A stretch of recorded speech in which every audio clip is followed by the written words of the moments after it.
Fine production. On Family Radio, 91.9 FM, Baton Rouge.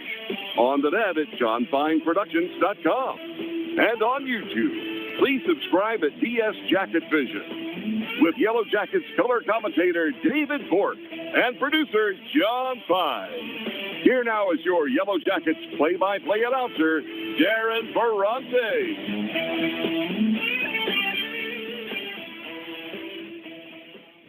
Good evening and welcome to Yellow Jackets Baseball. It is Denham Springs and Prairieville here from Yellow Jackets Stadium, Yellow Jackets Diamond here on the campus of Denham Springs High School. It's not Darren Ferrante. It will be, he will be handling that softball duties for you, but I am Josh Ward, and it is great to have you with us here for Denham Springs High School Baseball. Again, we come to you live on Family Radio 91.9 FM, on the web at johnfineproductions.com, and streaming live on YouTube at DS Jacket Vision.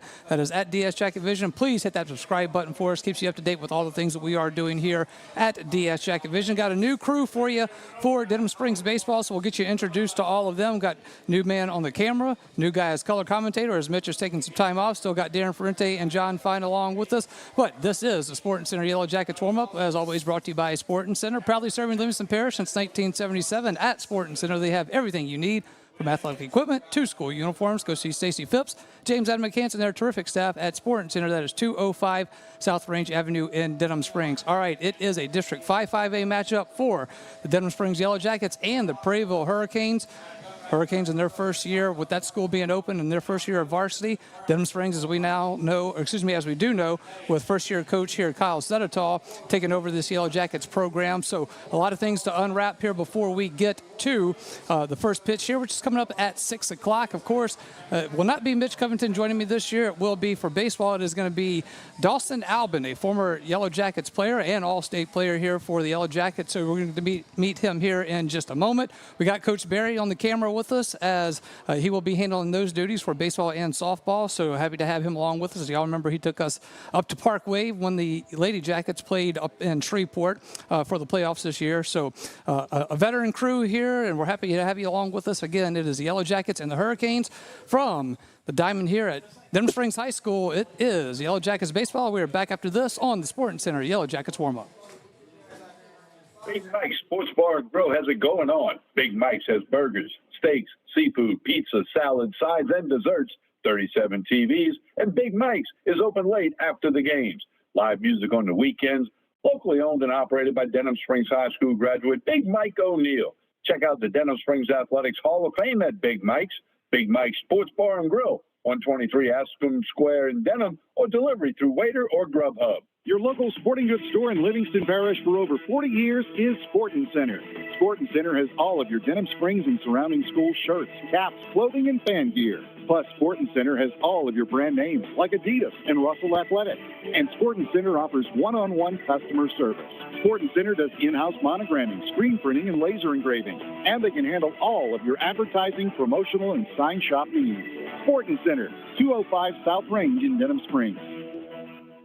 Personal injury? Warrior A-Bear and On-Gel. Auto accidents? Warrior A-Bear and On-Gel. Workers' compensation? Warrior A-Bear and On-Gel. One law firm can handle all of your legal needs, and you don't have to fight big city traffic to find them. Mark Boyer, Dominic Amato, Lucas Schenk, and Allison Costanza have a team of 12 attorneys ready to assist you. The lawyers at Boyer, A-Bear, and On-Gel have invaluable experience that allows them to provide expert legal counsel that's professional, prompt, and productive. Small town values, big city results. Boyer, A-Bear, and On-Gel.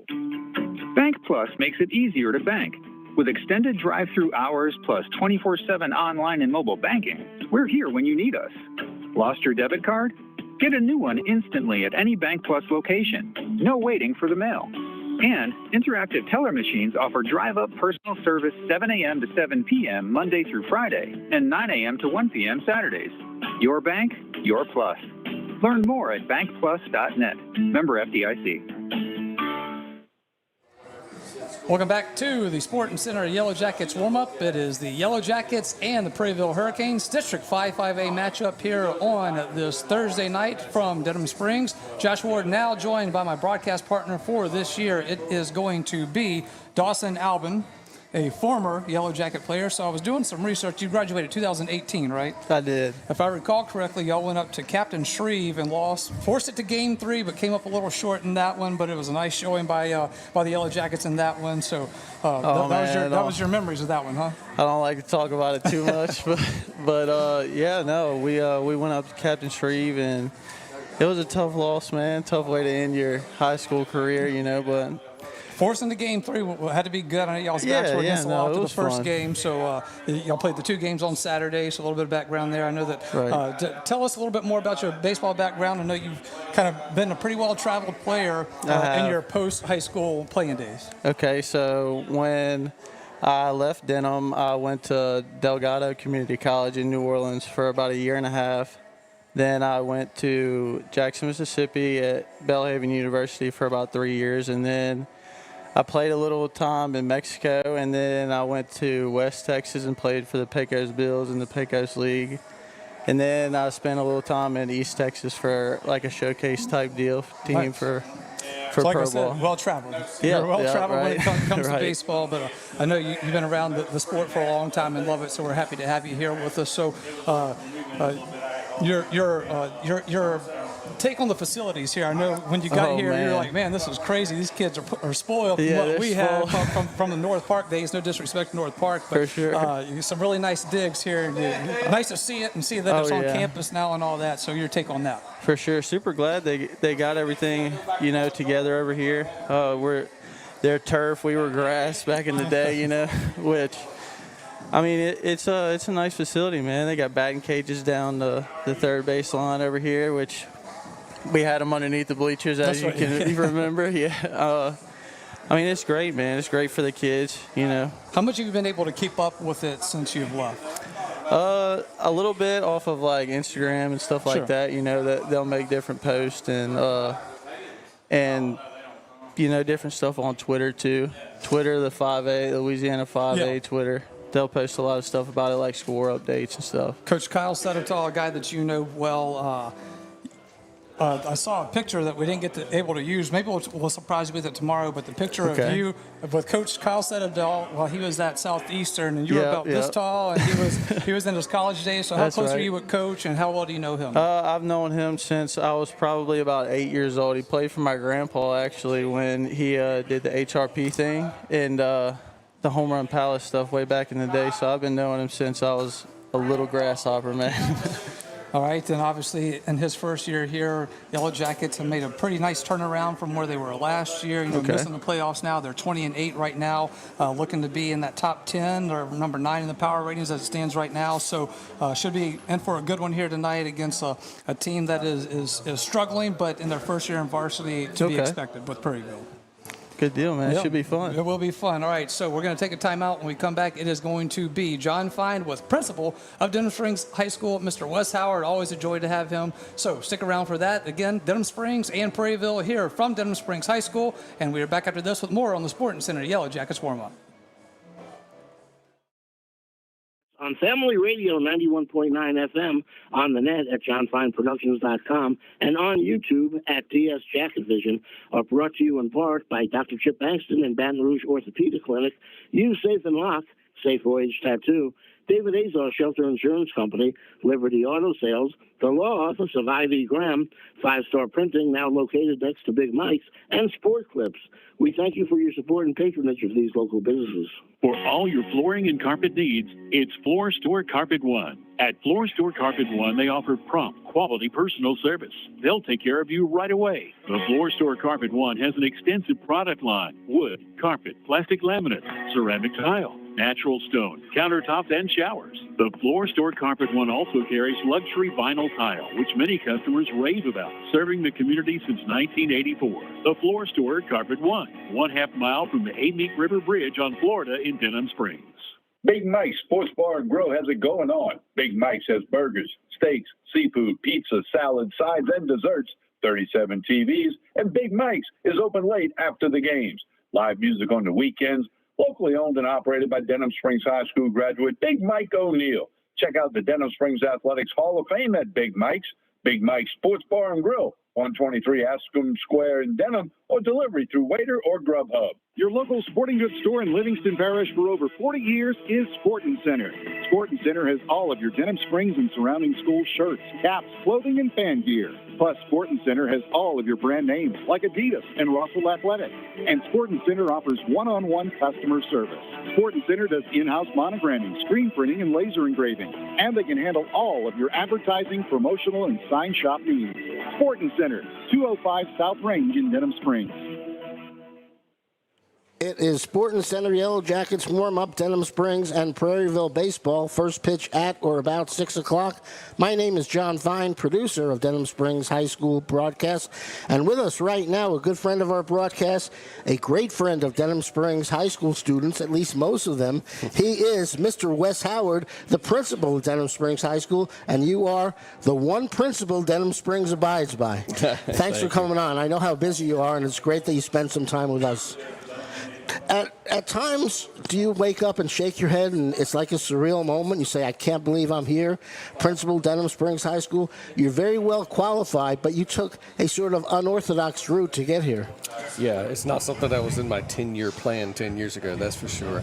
But every day I get up, get over here to school. This is a place I've been working for, 25 plus years now. I just love it out here. And to see the change in this school in the past 20 years too has just been incredible. Well, one thing emblematic of those changes is this brand new baseball field here, softball field, new track, football stadium refurbished, even the basketball gymnasium when they don't have snow. Has really been a major enhancement. So you've really upgraded the facilities here. Talk about that. Well, I can't really take any credit for that. That's the entire community standing behind our boys and girls here at Denham Springs High School to provide the facilities that they need to have a well-rounded athletic and academic experience. It's great coming up here and seeing all the things that happen at the same time. We can have a baseball game, basketball game, track and field event, softball game, band concert. We can have all these things going on at the same time, and you just walk from one building to the next, to the next, to the next, and you just see the energy of these kids and the things they're doing, and it's just life. I just like seeing the life in Denham Springs High School with all these things going on. And these extracurricular activities are an essential part of the student experience at Denham Springs High School. Yeah, it really is. It really is. And sometimes maybe undermeasured. We focus a lot at the school level, and it's appropriate to on student achievement with English, science, math, social studies, and that kind of thing, technical education, career advancement, and things like that. But the things that really keep some of these kids engaged and keep these kids alive and coming to school on a day-to-day basis and just being there for the whole school experience are the extracurriculars. And that's something that's very hard to measure and very hard to put a grade on. Talk about your background with the band, and did that sort of help you get a realization of how important these extracurricular activities are for students? Well, that actually started when I was in high school. Band was one of the things that latched me to the importance of my education. And it didn't really start till I was about a junior in high school and realized, man, I really like doing this. This is what I want to do when I get out of high school. I want to go to college. I want to learn more about my craft. I want to become an educator myself. And that path took me down, the road to going to LSU and then marching with the band there for 4 years and getting a music education from the staff and faculty at LSU School of Music.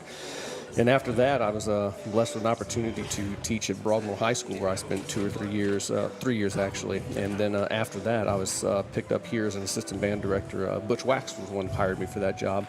And, the rest is history. Did Butch give you any experience as far as his expertise in band? Not in Not band. necessarily? No, Okay. Not in band, but I did learn a lot from Butch Wax. What did you learn from him? Well, I learned from him quiet leadership.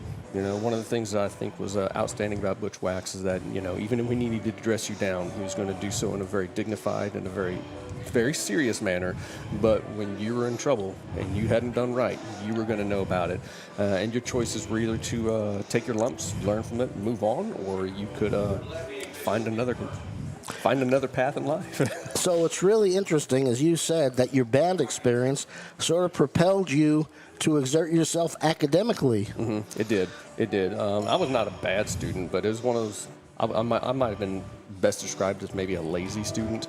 And later on in my high school career, when I realized that I had something to look forward to, I had a future and I had some direction, it really motivated me to take those last couple years a little more seriously, which allowed me to have an opportunity to get my education at LSU. Yeah, interesting with me, it was broadcasting that sort of propelled me to pursue academics. Yeah. And, I graduated in 2 terms in college. Are you aware of that? I did Yeah. Now, unfortunately, they were Reagan's and Carter's terms, but necessarily I could always say that. All right, let's talk a little bit about our crew right here. We have Josh Ward, Denham Springs High School. Dawson Albin has been added to the crew, Denham Springs High School. Mitch Covington, Denham Springs High School. Yep. Now, none of them are considered to be elite students. I don't think there's a valedictorian in the bunch, but can you do a little bit of research and see if they actually even graduated from Denham Springs High School? I could, but I think it'd be a violation of FERPA to reveal their educational records in a public forum. Okay. I know you're very, very proud of Denham Springs students that go off and have success in all walks of life. Yeah, I am. You can look at all the students that have graduated from Denham Springs High School and the ones you meet in the grocery store, the ones you meet in the street, the ones you see back at ball games, the ones who bring their kids up to register in the 9th grade. Getting to see those people again, good students, bad students, it really doesn't matter at the end of the day. Are they good people?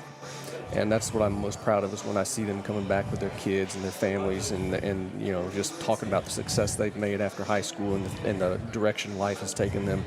I'm very proud of all our alumni. So good citizenship is part of the deal, huh?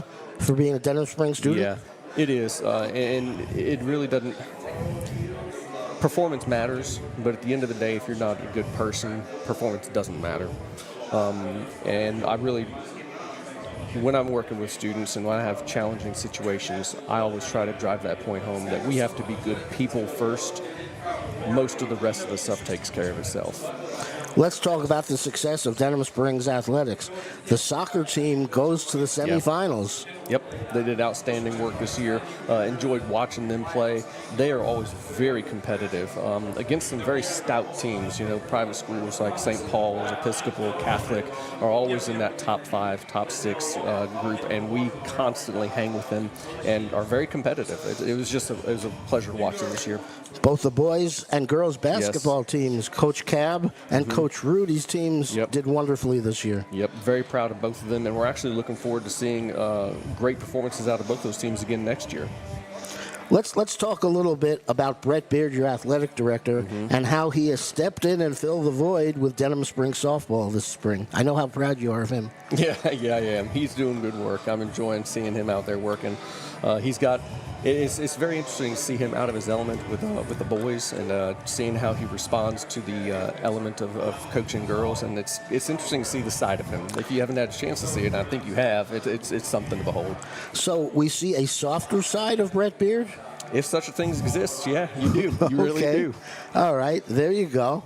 And talk about Kyle Sedadol has come in and has turned this baseball program around. Yeah, I remember I was a band director when he was here, a student at Denham Springs High School, and I didn't really know him all that well, but I recognized the name, and I think that really says something, too. When I remember that name from however many years ago that was, and I wasn't an administrator, I was just a guy teaching band, he has done outstanding work with these boys. I'm really excited about the direction he is propelling this program, and the results he's been getting this year have been very positive. I've really had a lot of fun watching these boys play. Talk a little bit about where Denham Springs stands academically as far as the parish, as far as the state of Louisiana. We do well. There are always places just like any coach is going to tell you, there are places we can improve and there are things that we can bolster, some fundamentals here and there, but we are doing well. I'm excited about the staff that we have, the administrative staff that we have, the curriculum work that we're doing with our teachers. They're in the classrooms every day getting the job done and teaching these kids the best they can and the best the kids can do. Way back when in the day, the San Diego Padres had a manager by the name of John McNamara. So they had McNamara's band that would actually come out to the Major League Baseball games and perform. Any chance we're going to get Seditol's band out here? Oh, no, you'll have to ask him. We'll have to ask him on that. Okay. Thank you so much for everything you do, Yes, Mr. sir. Howard. Thank you for joining us. Thank you very much. He is Wes Howard, the principal, the one principal Denham Springs abides by. I'm John Fine. It is Denham Springs and Prairieville boys baseball. Josh Ward comes back after this pause on Sporting Center Yellow Jackets warm-up. You get good neighbor service and surprisingly great insurance rates at State Farm. Because State Farm agent Brandy Robertson is your one-stop shop in Denham Springs for the service you deserve at the price you want. So stop looking around. State Farm agent Brandy Robertson is ready to help. Visit betterwithbrandy.net for your surprisingly great rates today. Brandy Robertson, State Farm Insurance. Like a good neighbor, State Farm is there. Individual premiums will vary by customer. All applicants subject to State Farm underwriting requirements. Demco believes that championing youth programs helps pave the way for a brighter future. From building the next generation of leaders with the Youth Cooperative Ambassador Program, to giving students the chance to visit Washington, D.C. as part of the Rural Electric Youth Tour, our dedication is clear. At Demco, we power youth. Learn how you can participate at demco.org. That's demco.org. With Bank Plus, your account is always just a tap away. Bank anywhere, anytime with free Bank Plus mobile banking. Pay bills, transfer funds, and check your account day or night with the Bank Plus mobile app. Deposit checks with the snap of a photo. Keep tabs on your account with transaction alerts. Lost your debit card? Disable it instantly from your smartphone. Then turn it back on when you find it. Your bank, your plus. Learn more at bankplus.net. Member FDIC. Denham Springs High School broadcasts on Family Radio 91.9 FM, on the net at johnfineproductions.com, and on YouTube at DS Jacket Vision are brought to you in part by Duke Seafood and Steakhouse, Brandon Arishu with Smart Move Real Estate, Livingston Parish Clerk of Court Jason Harris, Hunt's Tire Pros and Car Care, Coconut Willie's Daiquiris, Mashan and Associates, General Contractors, and Triton Outpatient Clinic. We thank you for your support and patronage of these local businesses. Welcome back in. Sporting Center Yellow Jackets warm-up. It is the Yellow Jackets and the Hurricanes here from Denham Springs with first pitch coming up about 6 o'clock. Josh Ward alongside Dawson Alvin, former Yellow Jackets player, going to be joining me here in the booth for baseball season. We've got Coach Barry on the cameras. We've got on-site producer Darren Ferrente and executive producer John Fine.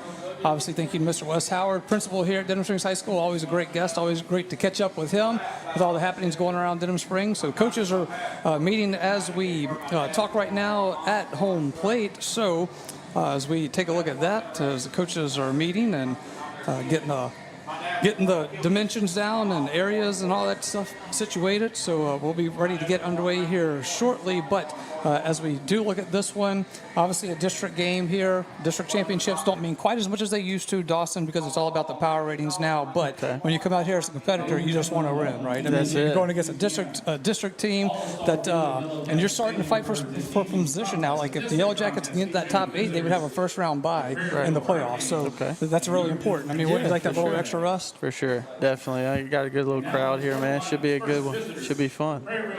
All right, so take us back to some of your pregame rituals that you had before first pitch when you were a player here. I always had to stay moving, personally, just because I had the butterflies in my stomach. I was just ready to go all the time, and then all this pregame stuff, I just wanted it to be over with so we can hurry up and get out there and play, man. So really just a whole lot of walking in circles, man, pacing in and out the dugout. Everybody thought I was crazy, but, it worked for me. So. Do all baseball coaches hold it so close to the vest? I know just dealing with them, most of the times they don't want to turn that lineup in until right last moment they have to. Do you find, were you around a lot of coaches like that, or do you agree with that, or do you think it matters just go out there and let everybody know what you're doing? So I was blessed to play for a lot of old school coaches in my day, so especially when I was here, Mark Carroll was our coach, he kind of knew the game plan beforehand, so. All right, so look at this one. I know it's kind of hard in high school not knowing exactly what these teams are doing. And, you know, high school is so much different than the college game is in, you know, Coach said it all saying that how Denham Springs is a little banged up right now. So they're trying to get their things figured out and having to move around his lineup a lot. So a lot of juggling that they have to do here. So how do you think the Yellow Jackets adjust to that? I mean, you know, this is a team that I mean, they're far into the season now, 20-8 overall right now. So, you know, how do you play through those injuries when you have some of your guys that are on the bench? I think it speaks a lot of volumes, you know, to the team as a group, you know, next guy up kind of mentality, you know. I think you got to have that, you know, to be successful. 20-8 shows you right there, you know, they can trust one another and they can use more than just what they have, you know, starting to win a ball game. So that's always good to have, man. They have a lot of young kids, a lot of young talent. So. Well, as we have a chance to look at it here, let's have a look at the district standings. As you will see them there on your screen. We get them pulled up here one moment. You're seeing, there you go. So your district standings, your district 5-5A standings, Live Oak, they've been at the top all season. They are 9-0 and 23-4 overall, followed by Dutchtown at 6-0, Denham Springs and Santa Maria both at 3-4, Walker at 2-5, Prairieville at 2-4, and East Ascension at 1-7. So that is your district standings. We are going to take a timeout. When we come back, we will get you ready for first pitch here from Denham Springs. Back after this on the Sports Center Yellow Jackets warm-up. Our family and our friends in attendance.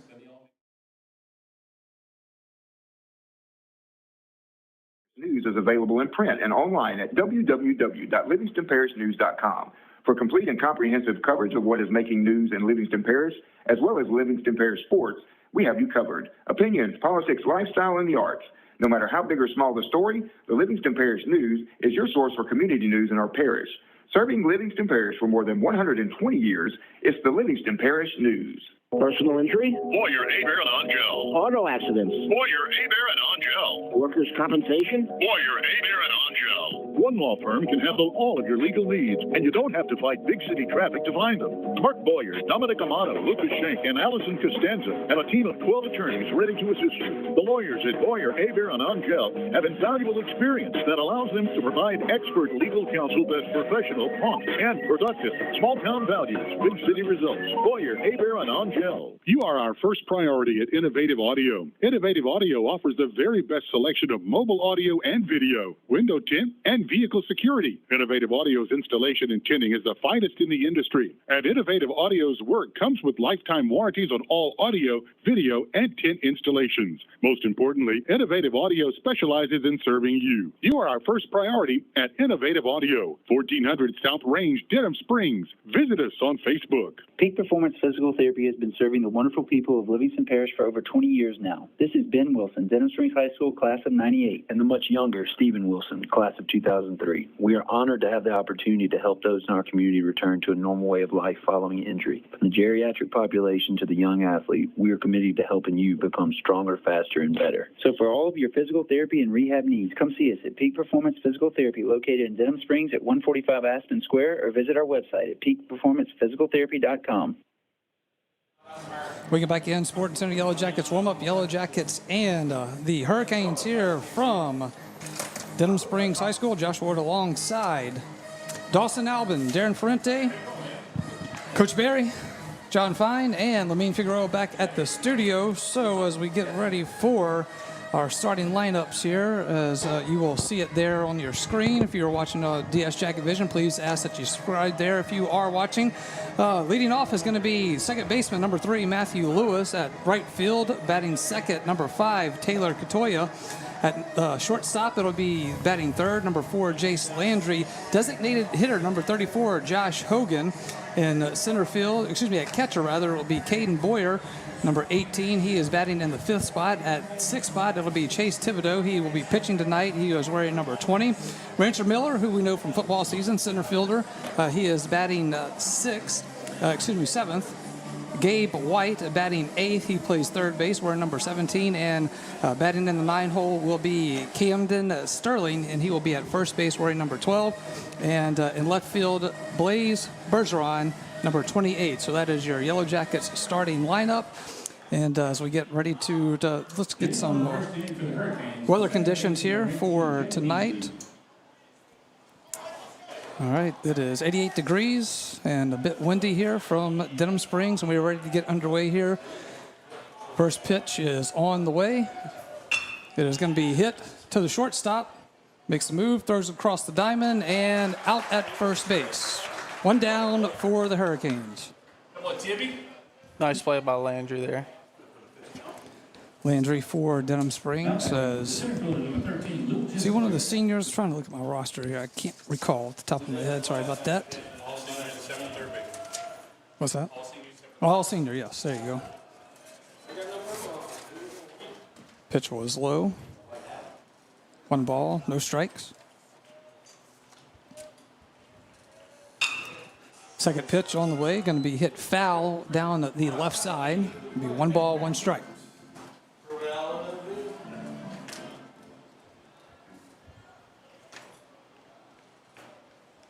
Here's the 1-1. Going to be a bit high for ball 2.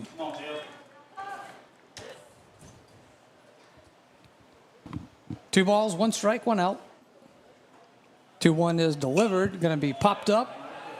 That is going into foul territory behind the backstop. It'll be 2 balls, 2 strikes.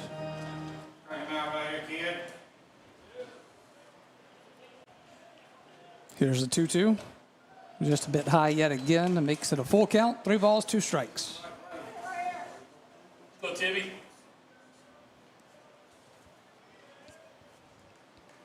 Here's the payoff pitch. Going to be hit to the shortstop. Landry, and will go across the diamond again. It's going to be a low ball, and it will get past the first baseman, and he will have to jump, and it will hold the runner up at first. That was Luke Gisclair.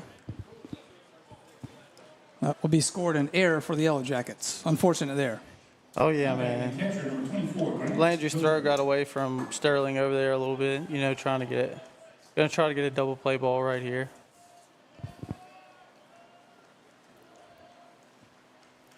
All right, so here's the first pitch. It's going to be outside for ball 1. At the plate is Grant Gautreau for the Hurricanes.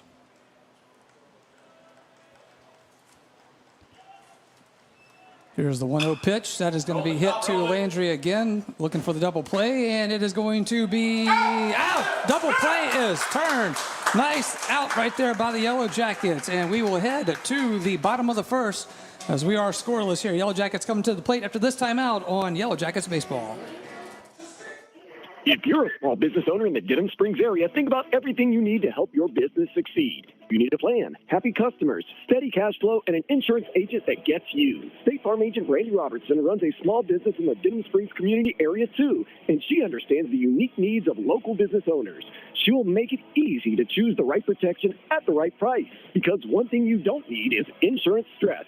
Call State Farm agent Brandy Robertson for your small business needs. Like a good neighbor, State Farm is there. Fire and water, cleanup and restoration. Serve Pro of Livingston. The #1 choice in cleanup and restoration is Serve Pro of Livingston. Whether it's water damage, fire damage, mold, storm, or construction issues, let the highly trained professionals at Serve Pro of Livingston clean and restore your property and make it like it never happened. Serve Pro of Livingston is prepared for just about anything and is open 24/7, so Serve Pro is faster to any disaster. Serve Pro of Livingston, Florida Boulevard, Denham Springs. Soon to be at the old Albertsons. Fire and water, cleanup and restoration. Serve Pro of Livingston.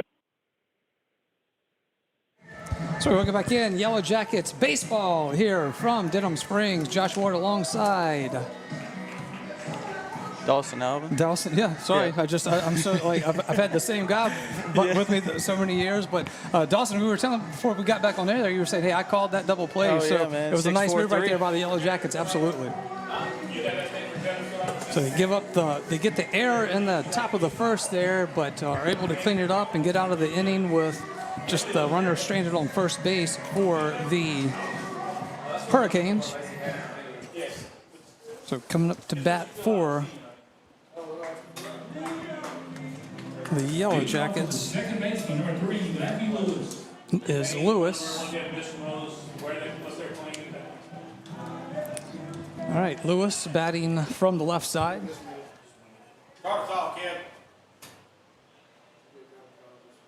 Here's the pitch. First pitch hits the corner on the outside for strike one.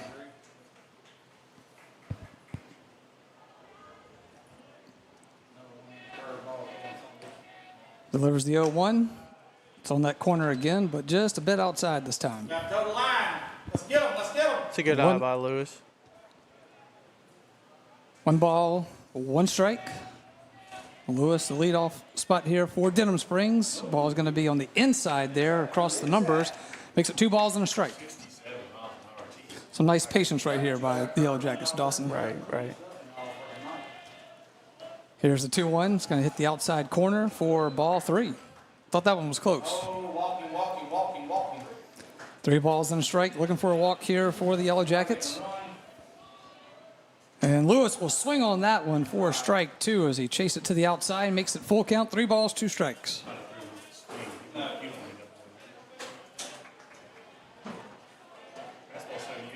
Bottom of the first here. Here's the payoff pitch. Going to be in the dirt, and that will send Lewis down to first base. That's what you want to see out of a leadoff hitter. Absolutely. Good eye, some patience. A little aggressive on that outside pitch, but had one to give, if you will.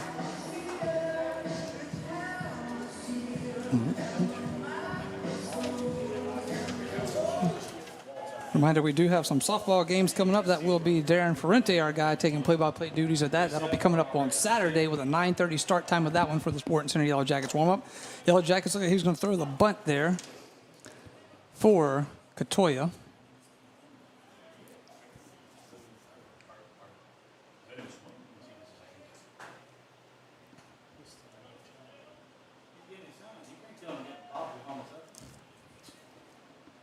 Here's a 1-0. He will bunt that one. It will be in the air as it goes off to the right side, foul territory, so it'll be 1 ball, 1 strike. You like moving the runners over with the bunt here? I do, definitely. Early in the game, definitely get the momentum going, get the boys in the dugout fired up a little bit. All right, so with 1 ball, 1 strike, Katoya will step in. Throw will go over to first. And Lewis will get back in time. And we'll reset and do it again.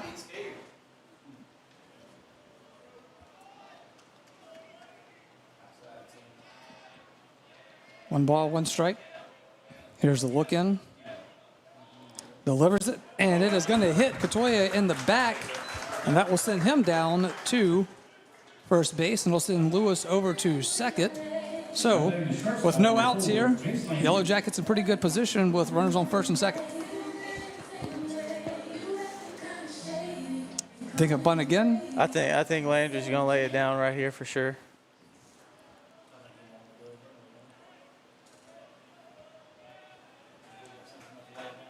All right, here's the pitch to Jace Landry.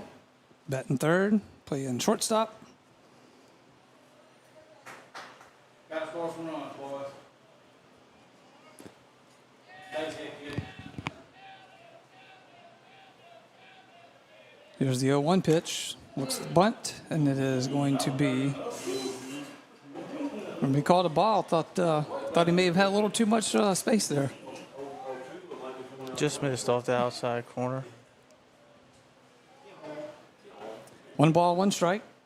Nobody out. Runners on first and second. Shows the bunt. That is going to be strike. I'll make that a strike 2 for Landry. So behind the count here, 1 ball, 2 strikes.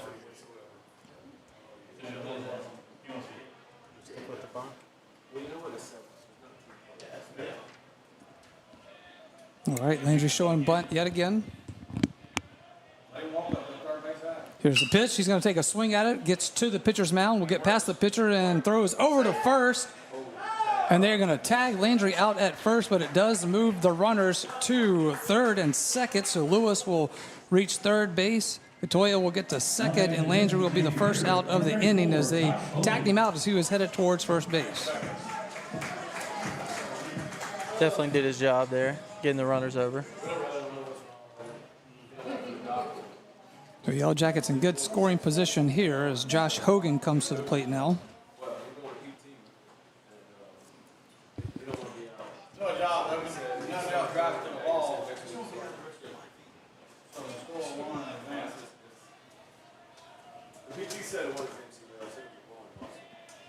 All right, and here's the first pitch to Hogan.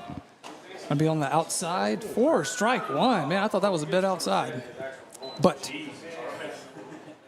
Blue saw something a little different there.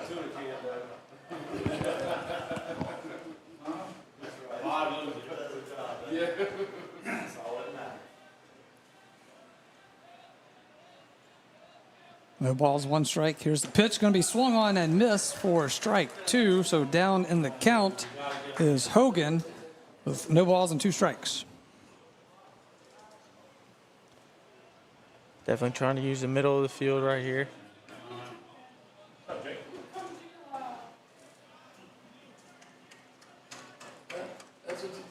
Runners on second and third with one out and two strikes on Hogan. Here's the 0-2. Going to swing on that one for strikeout. And Hogan will go down swinging, and that is out number two for the Yellow Jackets. So they start off so good for that. You quickly go down two outs now, and it's still in scoring position, but not the same as it looked with runners on first and second with no outs. Need a base hit to score them now. You definitely want to try to get one out of this one, right? For sure.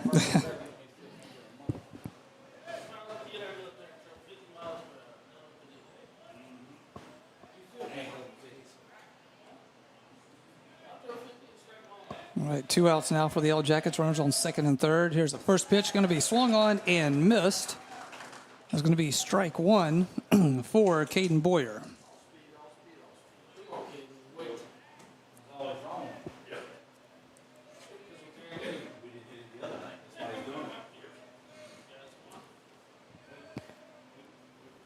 Here's the 0-1 pitch. Going to be on the outside, and it is going to be strike two.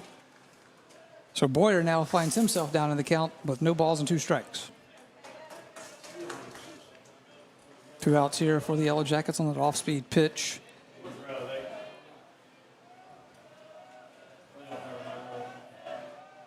Here's the 0-2. Swung is going to be hit to the pitcher. He's going to have to make a play on it. He bobbles it momentarily, but picks it up and is able to complete the play for the third out. That will do it for the first inning. We are scoreless here. Yellow Jackets and the Hurricanes from Denham Springs. We're back with more after this on Yellow Jackets Baseball. Denham Springs High School broadcast on Family Radio 91.9 FM, on the net at johnfineproductions.com, and on YouTube at DS Jacket Vision are brought to you in part by Cypress Pharmacy, the Bee's Knees Children's Boutique, Sport Clips, Forest Grove Plantation, Motad One Individual Sewage Treatment System, Denham Springs KOA on Vincent Road, and L. King Company. We thank you for your support and patronage of these local businesses.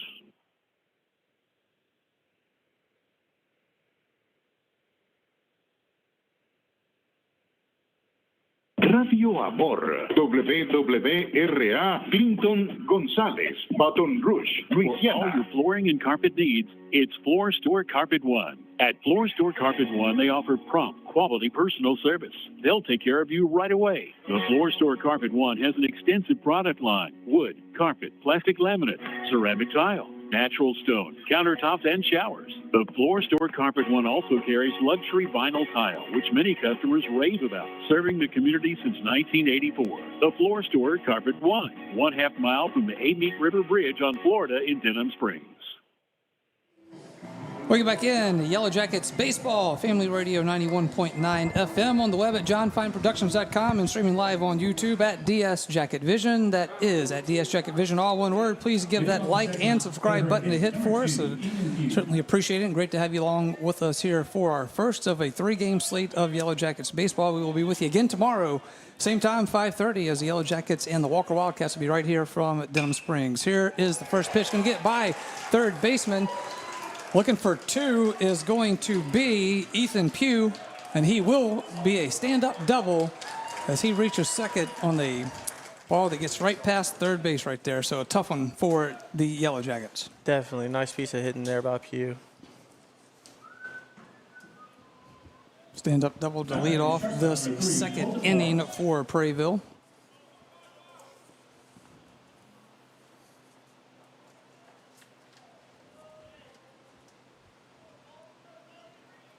At the plate is Colton Morris for Prairieville.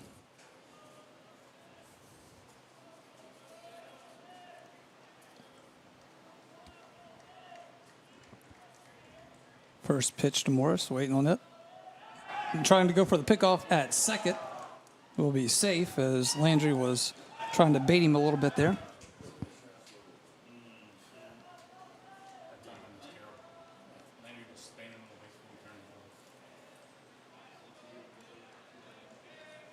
So Morris will step in. And here's the first pitch to him. It is going to be swung on, hit to the third baseman, going across the diamond, and it is going to be out at first.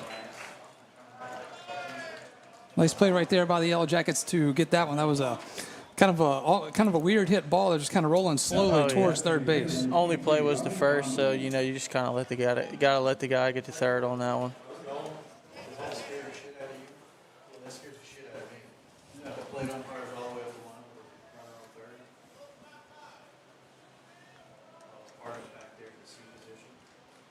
So one out here for the Yellow Jackets. Runner did advance to third.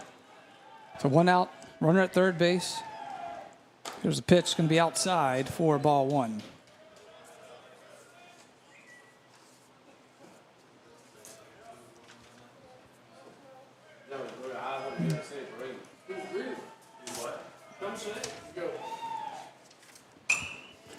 Here's a pitch, going to be popped up into foul territory, and that one will go out of play for strike one.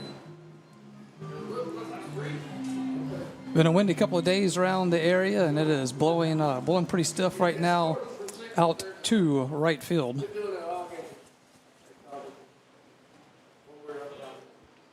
Here's the 1-1 pitch, going to be high and outside for ball two.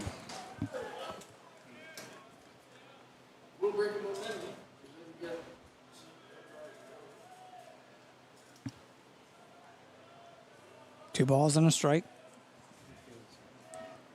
Here is the pitch. Going to hit the outside corner. A nice pitch right there by the Yellow Jackets, and it is 2 balls, 2 strikes. Chase Thibodeau on the mound for the Yellow Jackets. Corner's in here. Here's the 2-2. Here's the hit. Going to be to Landry. Runner will score from third. Runner is safe at first, and Prairieville was on the board. And they lead at 1-0 here, top of the second.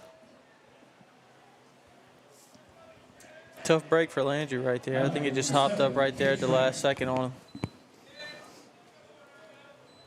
Cage Scram for Prairieville now at the plate.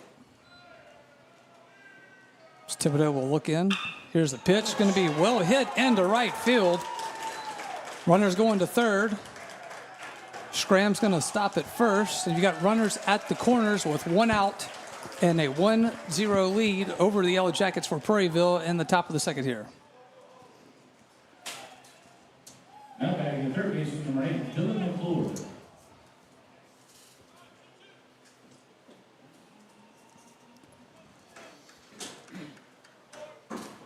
All right, so 1 run in already. At the plate, Dylan McClure for Prairieville. As Chase Thibodeau will look in.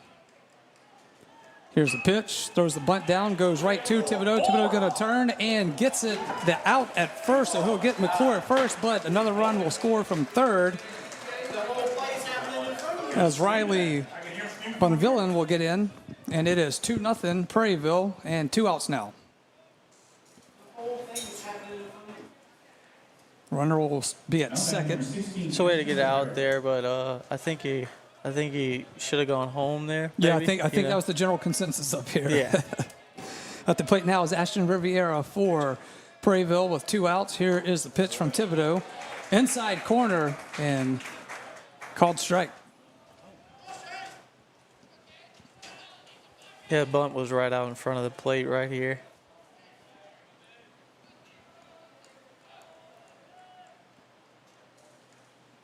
Thibodeau will step off the mound now and get reset.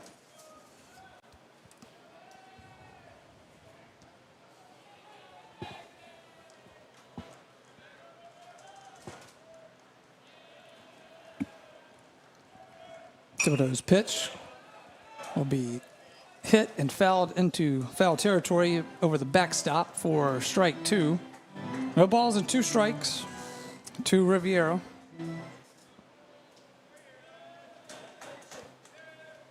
Thibodeau looking for that strikeout pitch right here. Let's get it. Thibodeau looks in, delivers, going to be on the outside corner for ball 1. See if he can maybe get him chasing a little outside. Right.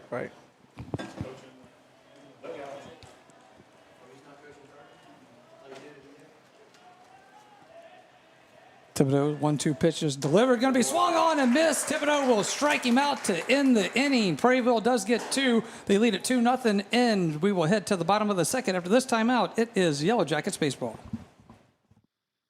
If your saving for retirement approach involves the phrase, "I'll get around to it someday," Edward Jones can help. When it comes to meeting your goals, time can be on your side, and there's no better time than now to get started toward your retirement goals. Edward Jones Financial Advisors Scott Landry and Sims White can help. Stop by their office at 179 Del Orleans. That's Scott Landry and Sims White at Edward Jones, 179 Del Orleans, right across from the post office. Edward Jones, making sense of investing, member SIPC. Your local sporting goods store in Livingston Parish for over 40 years is Sporting Center. Sporting Center has all of your Denham Springs and surrounding school shirts, caps, clothing, and fan gear. Plus, Sporting Center has all of your brand names like Adidas and Russell Athletic. And Sporting Center offers one-on-one customer service. Sporting Center does in-house monogramming, screen printing, and laser engraving. And they can handle all of your advertising, promotional, and sign shop needs. Sporting Center, 205 South Range in Denham Springs.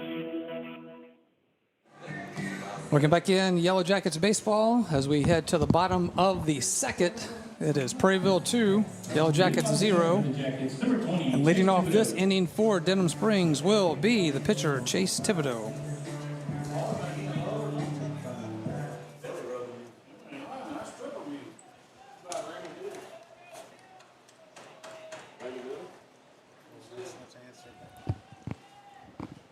First pitch to Thibodeau, going to be low and a little outside for ball 1.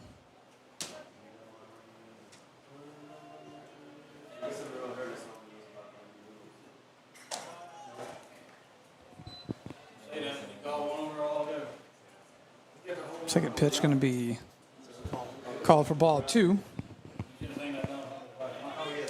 2 balls, no strikes. Here's the delivery, and it is going to be outside on the corner, or do you call that a third ball? See if he gets a green light here. Yep. Talk about the wind here. This pitcher's hat is flying off as he's pitching the ball from time to time.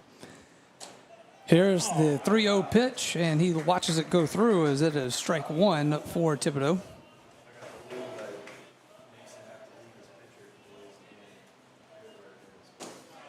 And, I don't know about that one. Called strike, that was Thibodeau thought he was headed towards first. Umpire said, nope, it is a strike, so he will now have to step up to the plate for a full count.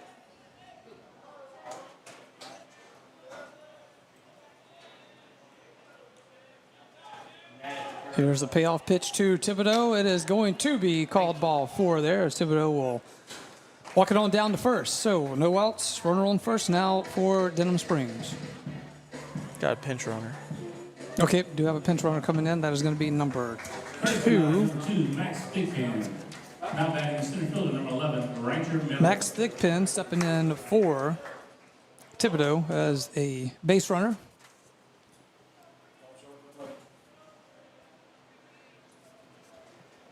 Ranger Miller up to the plate for the Yellow Jackets. Throw back over to first. Is back in time for Thigpen.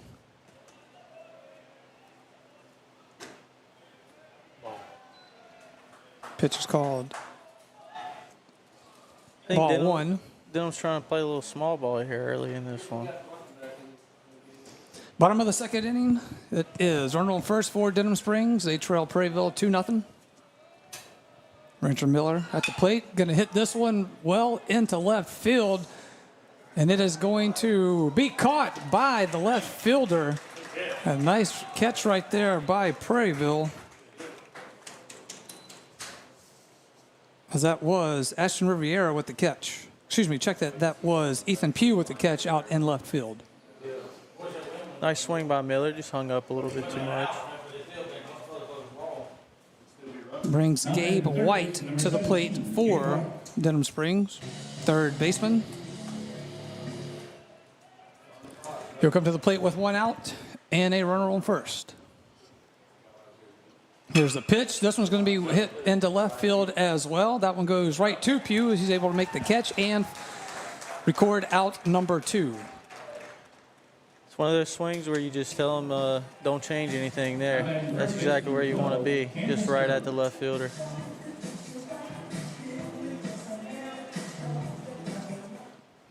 All right. Camden Sterling will come to the plate for the Yellow Jackets with 2 outs and a runner on first. Here's the pitch. Outside, 4-1. I think they need to get the Prairieville pitcher a tighter cap. Right, It keeps coming off. Every pitch, man. Yeah. Could be some kind of strategy we don't know about. That's what I'm thinking. 1 ball, no strikes. Here is the second pitch. The 1-0 delivery is going to be low and outside, and that makes it ball 2.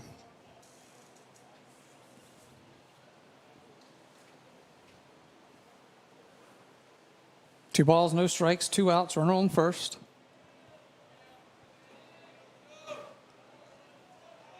Here's the 2-0 pitch to Sterling, right down the middle for strike 1.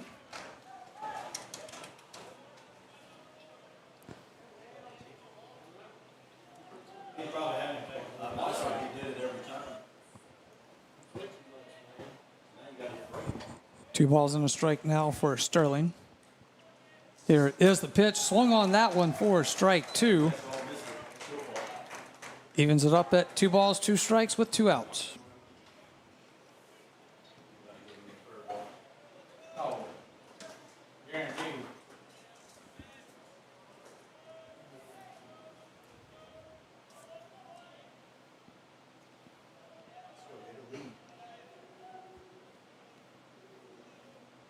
Sanchez taking his time here, looks in, and we got timeout called.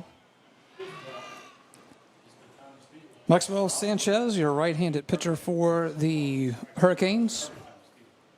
Kind of keeping the Yellow Jackets a little off balance early in this one. Right. Here's the 2-2 pitch. Swung on for strike 3, and that will do it for the Yellow Jackets in the bottom of the second. They leave a runner stranded on first. We go to the top of the third. Prairieville 2, Denham Springs 0. Back after this, it is Yellow Jackets baseball. Bank Plus makes it easier to bank. With extended drive-through hours plus 24/7 online and mobile banking, we're here when you need us. Lost your debit card? Get a new one instantly at any Bank Plus location. No waiting for the mail. And interactive teller machines offer drive-up personal service 7 a.m. to 7 p.m. Monday through Friday and 9 a.m. to 1 p.m. Saturdays. Your bank, your plus. Learn more at bankplus.net. Member FDIC. Big Mike's Sports Bar and Grill has it going on. Big Mike's has burgers, steaks, seafood, pizza, salad, sides, and desserts, 37 TVs, and Big Mike's is open late after the games. Live music on the weekends, locally owned and operated by Denham Springs High School graduate Big Mike O'Neill. Check out the Denham Springs Athletics Hall of Fame at Big Mike's. Big Mike's Sports Bar and Grill, 123 Ascom Square in Denham, or delivery through Waiter or Grubhub. Welcome back in to Yellow Jackets baseball. We head to the top of the third. It is Prairieville 2 and Denham Springs 0. And leading off now for the Hurricanes is going to be second baseman Jacob Easley. Back to the top of the lineup for Prairieville. First pitch hits the outside corner for strike 1.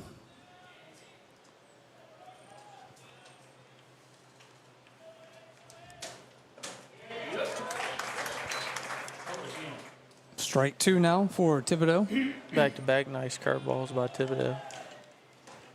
Here's the 0-2 pitch. It is going to be swung on and hit into foul territory on the third base side.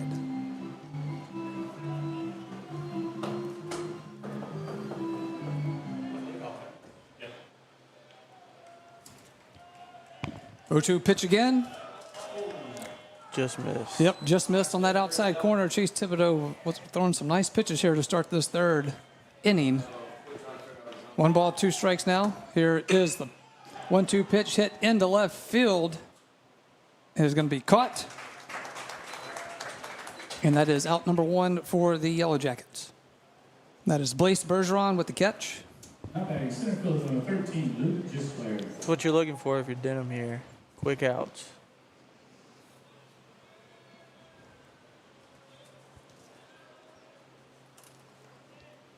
Here's the pitch to Luke Gisclair for Prairieville. He swings on that one for strike 1.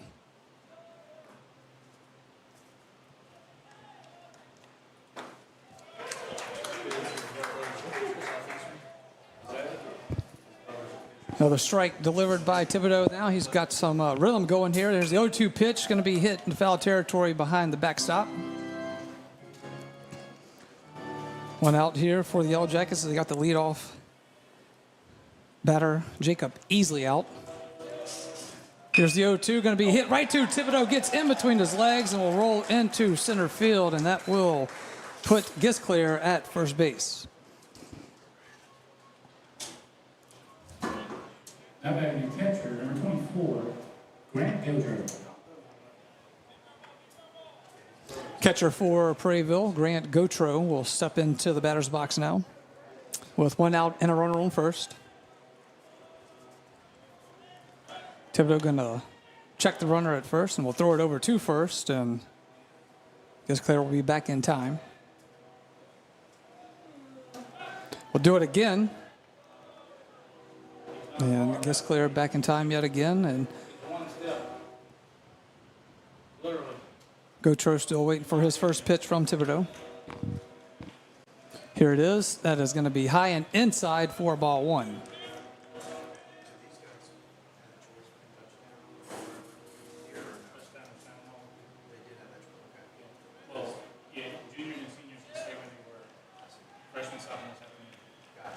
One ball, no strikes. Deliveries here to Gautreaux will be right to first base for out number 2 as your first baseman Camden Sterling records that out. So now with the runner on second, Dylan, I assume you don't worry about the runner at second. You've got 2 outs here. Make the play Just at first. just Basic baseball.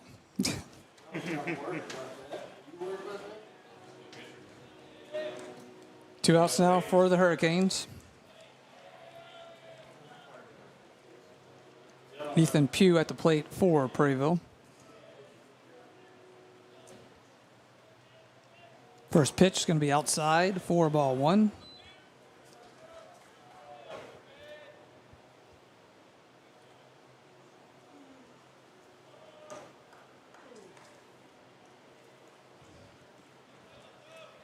One ball, no strikes. Here is delivery from Thibodeau, going to be on the outside corner. Thought that one was a little close, but called ball 2. Right. Definitely trying to keep it on the infield here.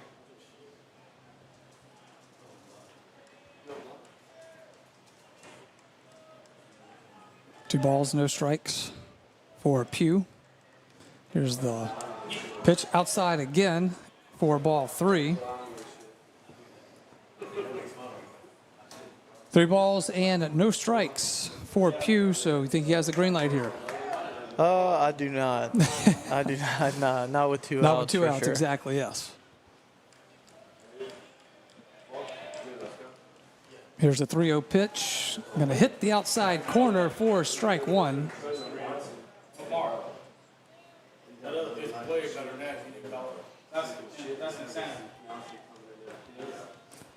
Runner at second base for Prairieville with the 2 outs.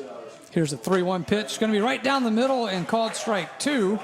So a full count now for Ethan Pugh as Thibodeau has battled himself back into this one.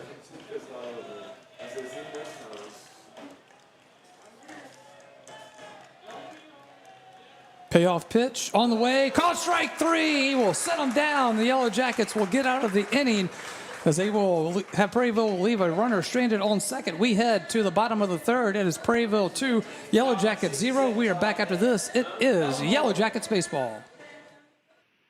Personal injury? Warrior A-Bear and On Gel. Auto accidents? Warrior A-Bear and On Gel. Workers' compensation? Warrior A-Bear and On Gel. One law firm can handle all of your legal needs, and you don't have to fight big city traffic to find them. Mark Boyer, Dominic Amato, Lucas Schenk, and Allison Costanza have a team of 12 attorneys ready to assist you. The lawyers at Boyer, A-Bear, and On Gel have invaluable experience that allows them to provide expert legal counsel that's professional, prompt, and productive. Small town values, big city results. Boyer, A-Bear, and On Gel. Denham Springs High School broadcasts on Family Radio 91.9 FM, on the net at johnfineproductions.com, and on YouTube at DS Jacket Vision, are brought to you in part by Dr. Chip Bankston and Baton Rouge Orthopedic Clinic, You Safe and Lock, Safe Voyage Tattoo, David Azar Shelter Insurance Company, Liberty Auto Sales, the law office of Ivy Graham, 5-Star Printing, now located next to Big Mike's, and Sport Clips.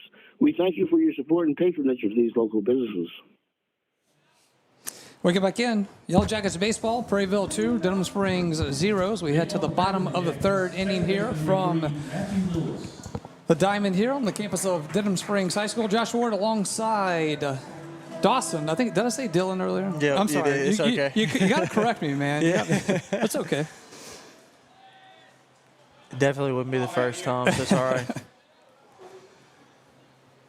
Great to have you all along with us here for our first of a 3-game slate of Yellow Jackets baseball. First pitch to Bergeron. Nope, check that, sorry.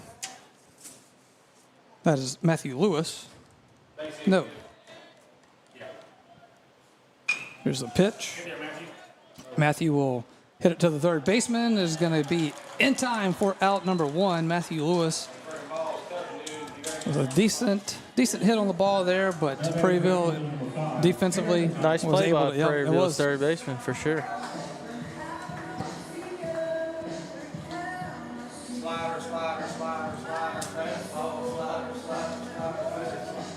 Let's see, Lewis in the in the bottom of the first, and he made it all the way to third base for the Yellow Jackets.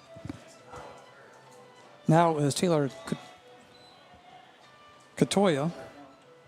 Hit by pitch first at bat. Yeah, that's right. Right in the back. That's right.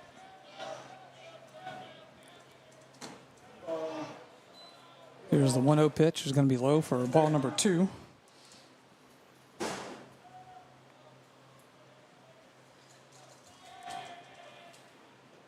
.20 pitch. Going to be on the outside and low for ball 3. So well ahead in the count here for Taylor.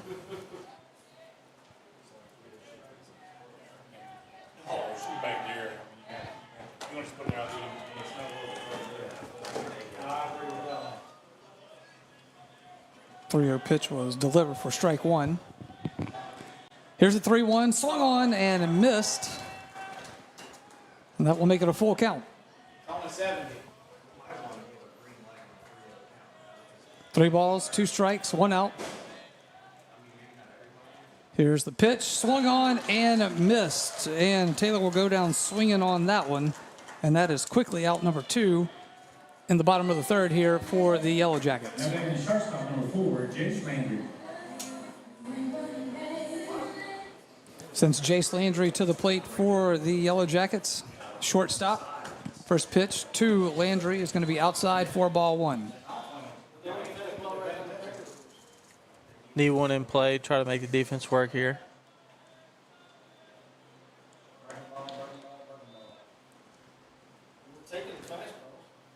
One ball, no strikes.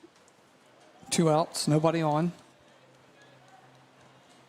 Here's the pitch. Going to be hit right up the middle for a base hit right there by Jace Landry as he will get to first. The Yellow Jackets were in need of that one. Nice approach, staying up the middle. Sends up the designated hitter in the 4 spot, Josh Hogan, to the plate for the Yellow Jackets. So with a runner on first, 2 outs. This is who you want at the plate. It's your DH, right? Right, right.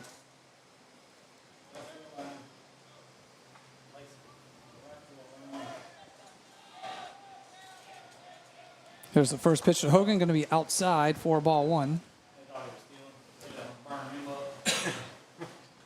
Kind of looked like a pitch out there as they were expecting the runner to go. Second pitch going to be inside for a ball, so that's 2 balls, no strikes for Josh Hogan. Landry at first base for the Yellow Jackets. Here's the pitch, going to be in the dirt.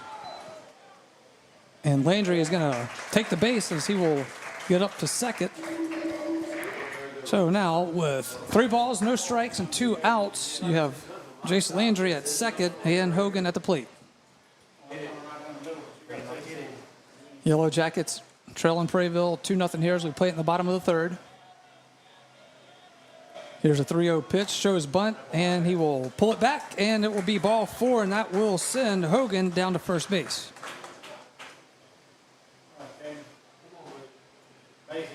All right, that sends Caden Boyer up to the plate.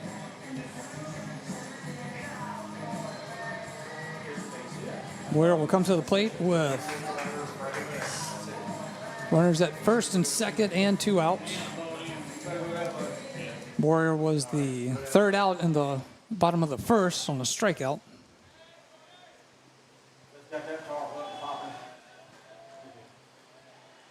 Boyer will look in. Here is a pitch down the middle, off speed, and it is strike 1.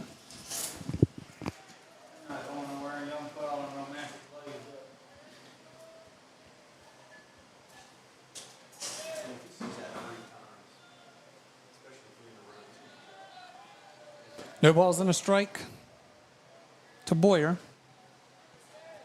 Here's the pitch. On the outside, it is going to be called foul. It looks like you got a little, sounded like you got a little piece of it, huh? That makes it no balls and 2 strikes for Boyer with 2 outs, runners on first and second.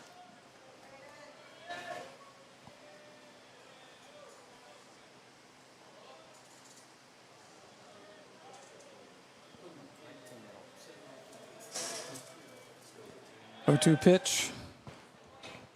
Sanchez will step off the mound and check the runner at second, Jace Landry, and will reset.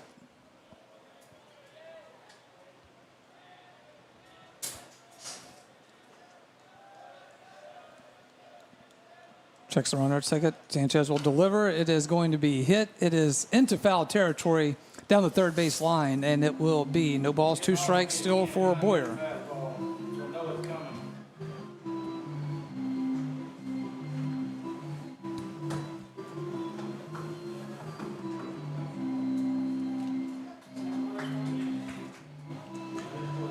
I think if you're Boyer here, you're looking to put some in the gap, get Landry home,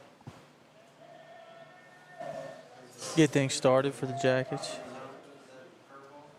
You got a 2-out rally going here in the bottom of the third.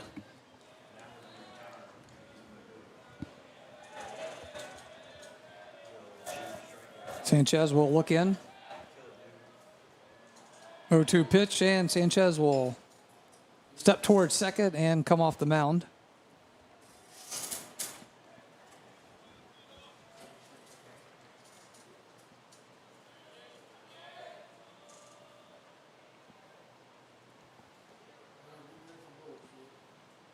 Boyer will step out momentarily. Now we'll step back into the box.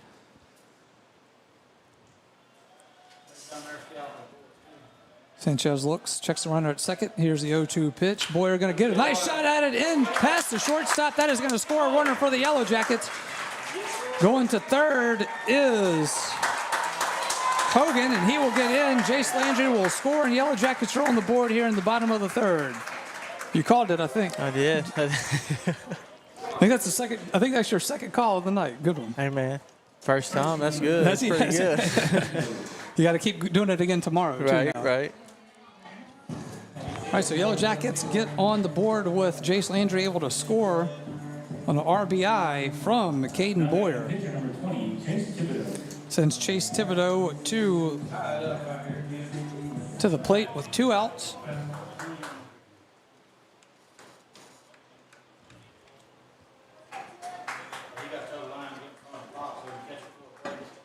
Yellow Jackets with an opportunity here to tie this one up. Got runners on second and third now. 2 outs for the pitcher, Chase Thibodeau. Sanchez delivers. That is going to be hit into foul territory down the third base side for strike one.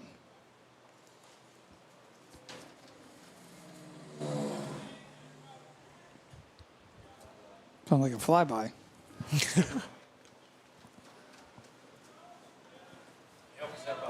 No balls, 1 strike. Here is the hit by Thibodeau. We'll go into foul territory on the third base side again for strike 2.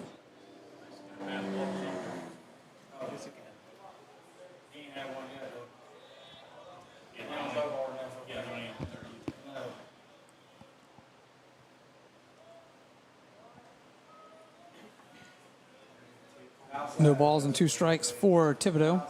Here's the 0-2 pitch, going to be inside, and they call it strike 3. He didn't like that one. I wasn't so sure about it myself, but that will do it for the bottom of the third. Yellow Jackets do get 1 across. They leave 2 runners stranded on base, and we're back after this on Yellow Jackets Baseball. Since 1898, the Livingston Parish News, an award-winning media outlet, has served as the news source for our community. The Livingston Parish News is available in print and online at www.livingstonparishnews.com. For complete and comprehensive coverage of what is making news in Livingston Parish, as well as Livingston Parish sports, we have you covered. Opinions, politics, lifestyle, and the arts. No matter how big or small the story, the Livingston Parish News is your source for community news in our parish. Serving Livingston Parish for more than 120 years, it's the Livingston Parish News. Where can you get good neighbor service and surprisingly great insurance rates? At State Farm. Because State Farm agent Brandy Robertson is your one-stop shop in Denham Springs for the service you deserve at the price you want. So stop looking around. State Farm agent Brandy Robertson is ready to help. Visit betterwithbrandy.net for your surprisingly great rates today. Brandy Robertson, State Farm Insurance. Like a good neighbor, State Farm is there. Individual premiums will vary by customer. All applicants subject to State Farm underwriting requirements. Welcome back in to Yellow Jackets Baseball, Family Radio 91.9 FM on the web at johnfineproductions.com and streaming live on YouTube at DS Jacket Vision. If you're watching there at DS Jacket Vision, please hit that subscribe button for us. We sure would appreciate it. We head to the top of the fourth. It is Prairieville 2, Yellow Jackets 1. And leading off for the Hurricanes is going to be Colton Morris. Thibodeau on the mound for the Yellow Jackets. Here's the first pitch to Morris. Going to be called ball 1.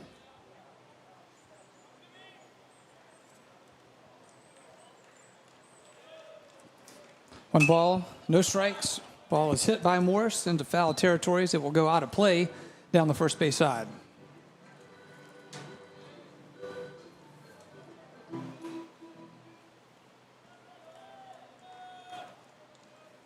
There's the 1-1 hit to the shortstop, Landry. He will get it. Makes a nice throw over to first, and that is out number 1 for Prairieville. Chase Landry got a little action earlier in the game and starting to see it pick up here again. And a nice play right there by Landry to just, it's the patience that you get it and just feel it and just making that nice throw. Oh, yeah, it's all one motion, man. Been doing it since you was a kid. That's right.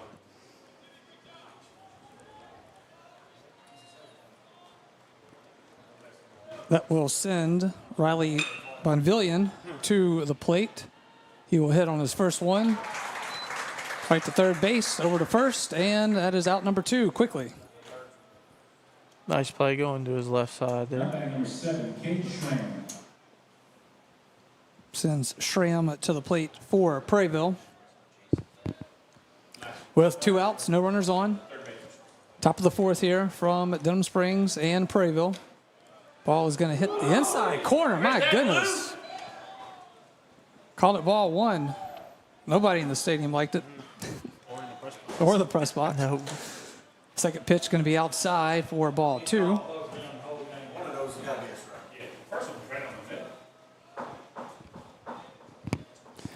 Here's the 2-0 pitch from Thibodeau. Going for that inside corner again, called ball 3. Must have been a little low. 3 balls, no strikes, 2 outs. Here's the pitch. Outside corner, and they are going to call that one strike 1. That one looked a lot like the second pitch. Yes, it did. Another general consensus up here in the press box on that one. For sure. Both military guys, yeah. Ball hitting to foul territory, so 3 balls, 2 strikes now for Schramm. True. No, that was true. Non-different game. I think it's With 2 outs, here's the pitch. Going to be high and just a little outside, and that will send Schramm down to first base on a walk. Both very attentive, firm, good calls, the whole game. Now batting the third baseman, number 8, Dylan McClure. Since then, it's like being in locker room. Dylan McClure will come to the plate now for Prairieville. Third baseman. First pitch is going to be strike 1 from Thibodeau.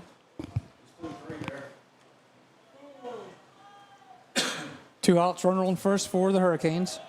Throw over to first as Schramm will get back in time.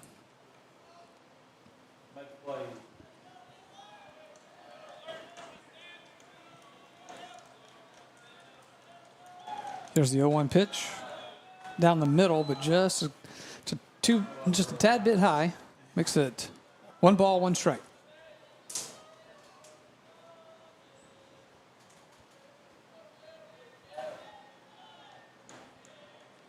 One ball, 1 strike. Thibodeau delivers to Thibodeau. It is going to be over the second baseman's head, and that will be a stand-up single for McClure. And we've got runners on first and second with 2 outs here in the top of the 4th. Now batting right fielder, number 16, Ashton Rivera. Sends Rivera to the plate for the Hurricanes with 2 outs and the runners on first and second.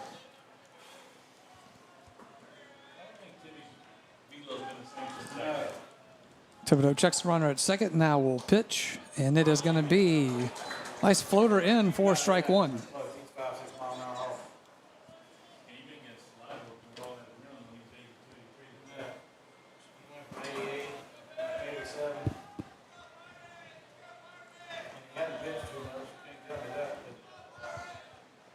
Here's the 0-1 pitch.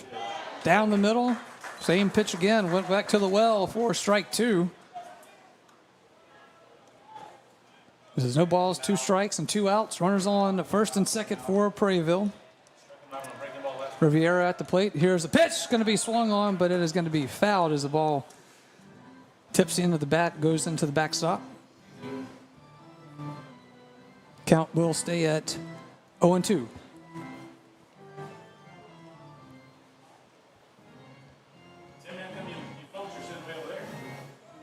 Boyer going to come out and talk to Thibodeau for a second.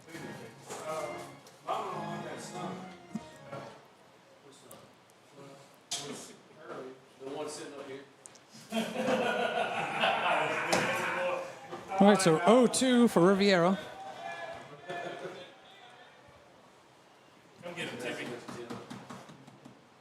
Chase Thibodeau for the Yellow Jackets will look in.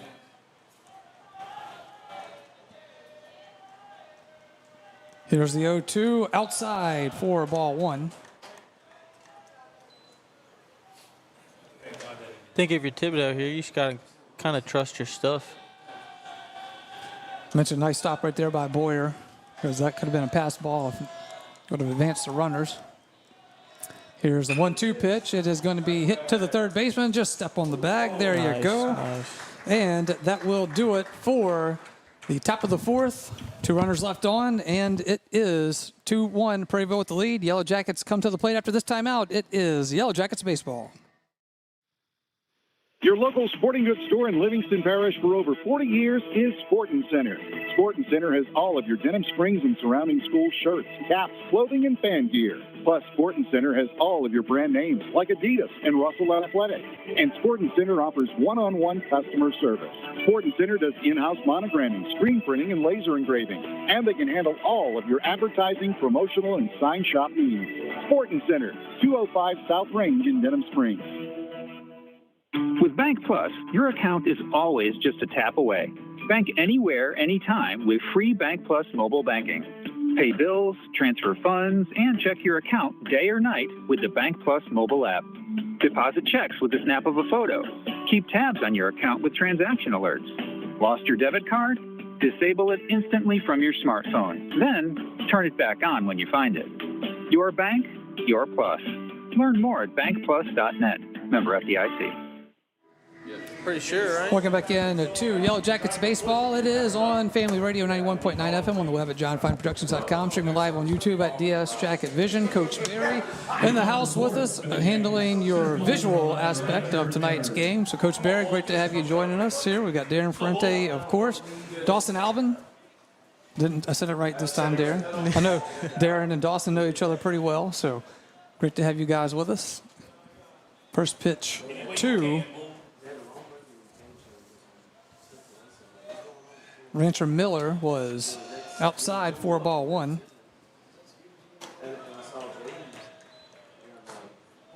Second pitch is going to be strike. So it's 1 ball, 1 strike to Rancher Miller here in the bottom of the fourth. Here's a 1-1. Ball's going to be popped up, going into foul territory. The pitcher Sanchez going for it, but it is going to hit the turf for a foul and make it strike 2.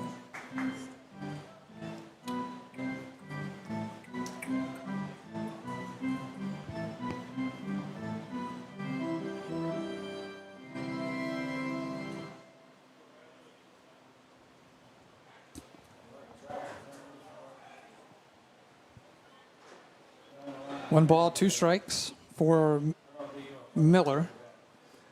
Sanchez will deliver. That is going to be well outside for ball 2. So 2 balls, 2 strikes. I don't know if you knew, but Rancher Miller also plays football here I at did. Denham, So, man. yep. We know Rancher very well. Here's a 2-2 pitch to Miller, going to be low and inside. So it's going to be, makes it a full count, 3 balls and 2 strikes.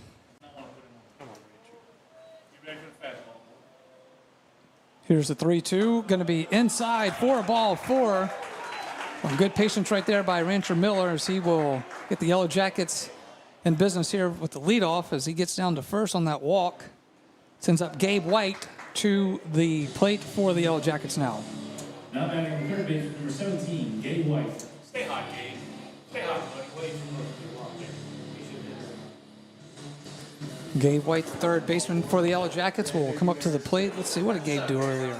I think he popped out in the second inning for out number 2. Showing the bunt here is going to be strike 1. So you like the bunt move here to move the runner over? I do, especially with a 1-run ball game right now. No outs.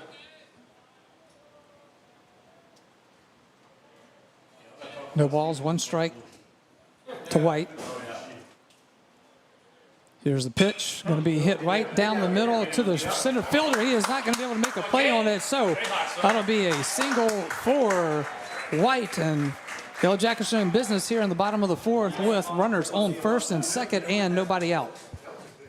Take a line drive single to move him over too. Absolutely. Now batting number 12, Camden Sterling. Sends Sterling to the plate for the Yellow Jackets now.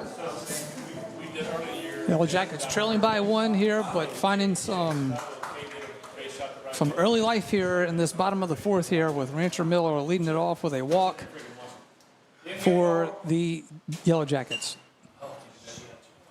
Sterling will show bunt, and it will go into foul territory on the first, down the first for strike 1. I think if you're Sterling here, you definitely have to get this bunt down right now.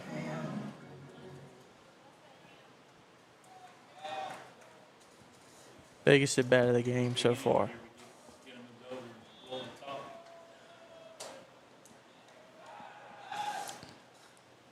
Sanchez will turn around and throw it to second. Trying to find Rancher Miller. Sleeping a little bit.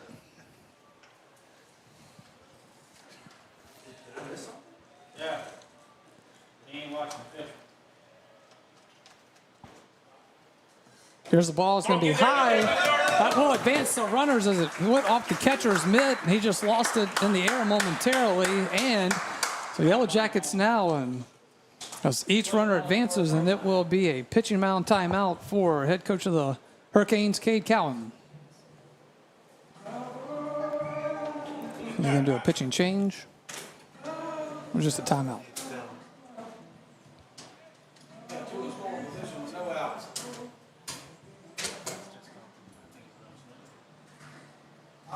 So a quick mound visit here by Prairieville.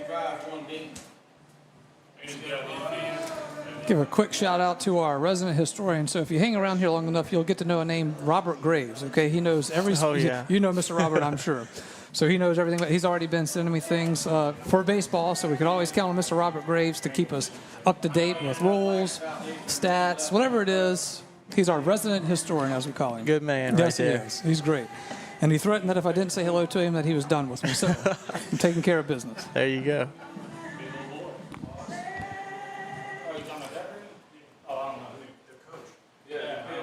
How slow can coaches actually walk from the dugout to the pitcher's mound? There's a science to it. I'm right, convinced. for sure. All right, 1 ball, 1 strike here as we reset to Sterling. Maxwell Sanchez still on the mound for the Hurricanes. Here's going to be a ball hit to right field, and tagging up at third is Rancher Miller. He will score. We are tied up here at 2 apiece. Rancher Miller tags up, scores from third. It is out number 2 for the Yellow Jackets as the right fielder makes the catch, and it will advance White over to third. So Miller will score. White at third. And that is the first out. Check that. Sterling is the first out for the Yellow Jackets. Bergeron will come to the plate now for Denham Springs. 1 out, runner at third. Here's a nice ball hit into the gap on the right side. Check that on the left side, and it is another score for Denham Springs as White will make it around. And it is now Denham Springs 3, Prairieville 2. What a jump on the first pitch right there, man. Absolutely. All right, that sends us back to the top of the inning. Back to the top of the lineup. Nice hit, TC. As it Lewis will come to the plate. Good job. Runner will advance to second. That was a really nice read right there. Yes. Score him right here.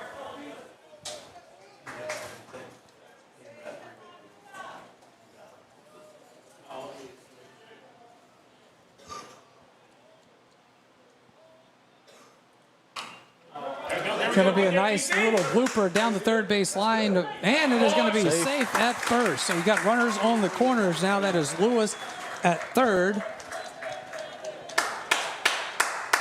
Latoya now at first. Open it up right here. Shortstop number 4, James Landry. Sends Landry back to the batter's box with no outs and runners on the corners. It's about as good as you can place it right there. there. Yeah, absolutely.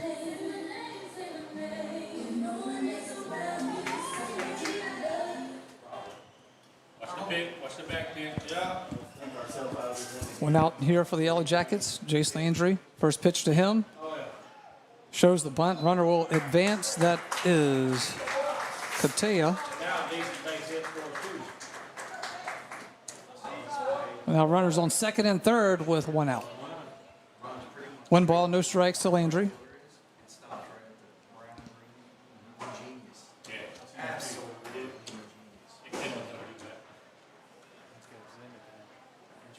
Here's a 1-0 pitch to Landry. Shows bunt. Tries to lay it down. It will go into foul territory for strike 1.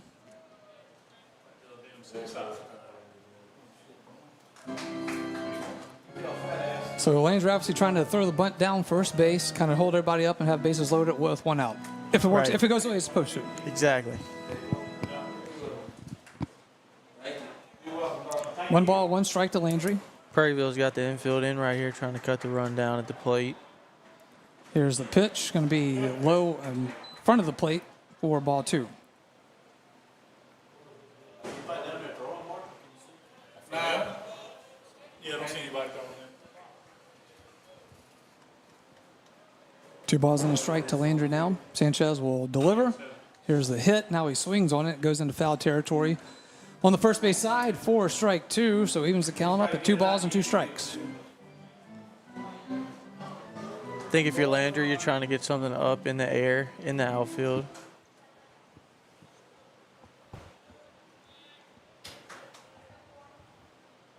Score the run. Sanchez will take a long look in, and will step off the mound, and we'll reset.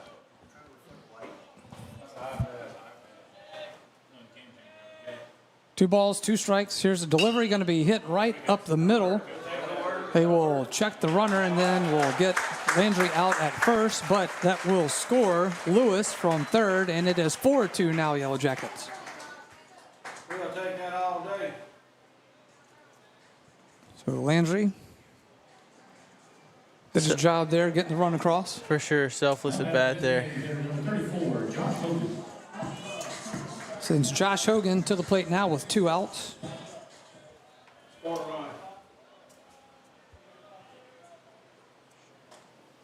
First pitch is going to be called strike 1. With this umpire, you never can tell with the corners. I mean, from pitch to pitch, it's different every inning. It really is.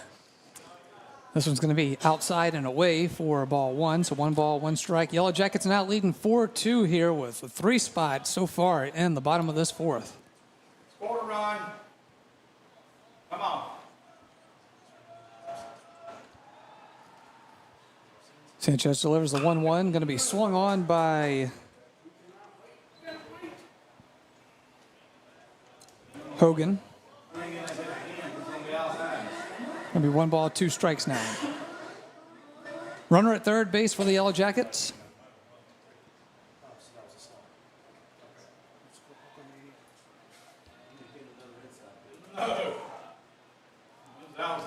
Here's the 1-2 pitch, going to be swung on and hit into foul territory by Hogan.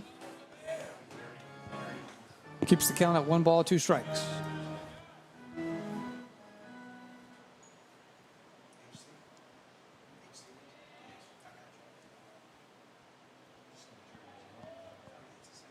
Here's a 1-2 delivery. Going to be on the outside and look to maybe be a little high as well. And that will even the count up. 2 balls, 2 strikes with 2 outs. Runner on third base. And a 4-2 lead now for the Yellow Jackets. Here's the pitch. Hogan will swing on it into foul territory on the third base side. And it is out of play. And Hogan will stay in and having a nice battle here at the plate.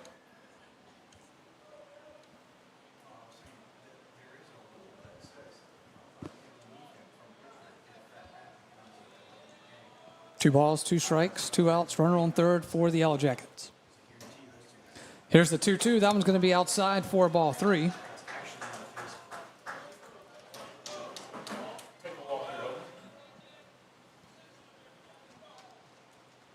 Three balls, 2 strikes, 2 outs. Sanchez will deliver, fires it. It's going to be hit by Hogan to center field, and it is going to be caught, and that will do it for the for the bottom of the 4th. But the Yellow Jackets put a 3 spot up in the bottom of the 4th. They now lead at 4-2 over the Prairieville Hurricanes, and we are back after this. It is Yellow Jackets baseball. Big Mike's Sports Bar and Grill has it going on. Big Mike's has burgers, steaks, seafood, pizza, salad, sides, and desserts, 37 TVs, and Big Mike's is open late after the games. Live music on the weekends, locally owned and operated by Denham Springs High School graduate Big Mike O'Neill. Check out the Denham Springs Athletics Hall of Fame at Big Mike's. Big Mike's Sports Bar and Grill, 123 Ascombe Square in Denham, or delivery through Waiter or Grubhub. Fire and water, cleanup and restoration. Serve Pro of Livingston. The #1 choice in cleanup and restoration is Serve Pro of Livingston. Whether it's water damage, fire damage, mold, storm, or construction issues, let the highly trained professionals at Serve Pro of Livingston clean and restore your property and make it like it never happened. Serve Pro of Livingston is prepared for just about anything and is open 24/7, so Serve Pro is faster to any disaster. Serve Pro of Livingston, Florida Boulevard, Denham Springs. Soon to be at the old Albertsons. Fire and water, cleanup and restoration. Serve Pro of Livingston. We'll get back in Yellow Jackets baseball. It is Denham Springs 4, Prairieville 2. Prairieville getting their 2 runs in the top of the 2nd inning, and Yellow Jackets have shut it down since then. And then Denham Springs finally got the bats going and the runs across in the 3rd inning as they pushed 1 across in the 3rd and 3 across in the 4th to take this 4-2 lead.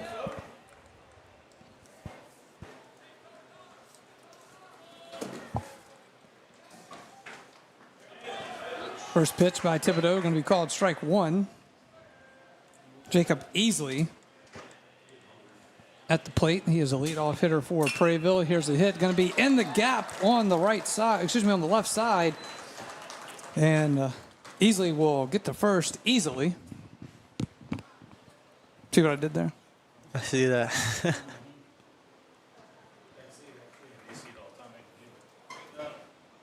All right, so leadoff hitter for Prairieville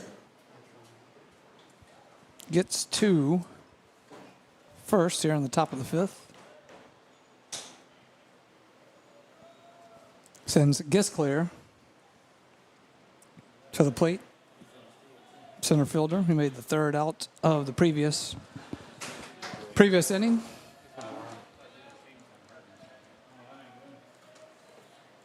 Thibodeau will deliver. Going to be hit into foul territory on the first base side, but will be out of play. The Yellow Jackets unable to make a play on it.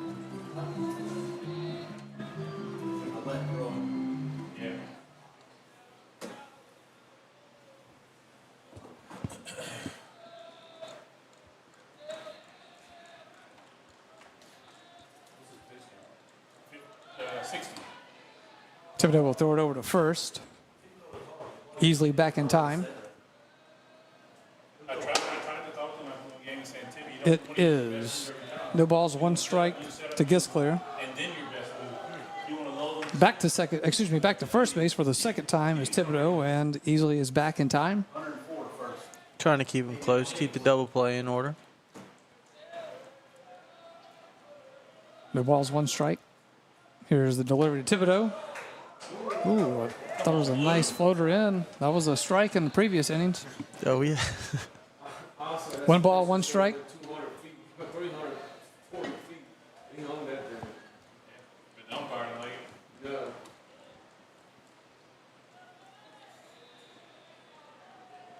Thibodeau looks in, delivers the 1-1, showing the bunt. Ball is up in the air. Boyer looking for it, was unable, maybe lost it in the lights there momentarily, just couldn't see it. And oh, yeah. It's hard with a catcher having a mask. It is, man. Yeah. I think your vision around you is just so, so confined. It's more listening in that situation for sure. 1 ball, 2 strikes. Runner on first. Here's a pitch to Thibodeau. It's going to be a little high for ball 2.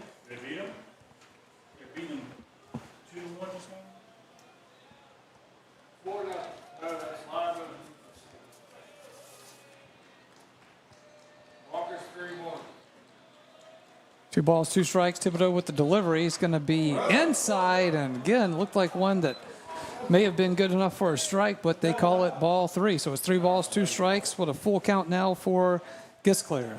Let's roll it. Ground ball roll.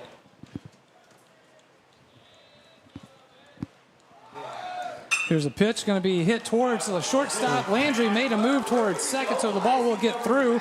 Runner goes to third.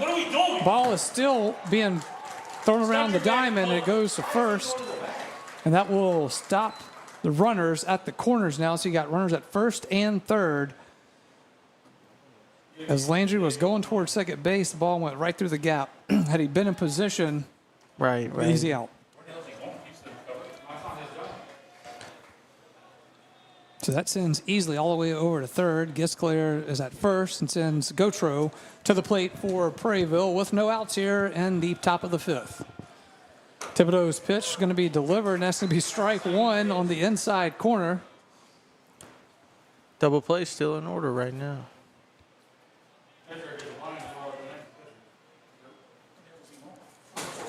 See if the runner at first is moving. Thibodeau will get reset.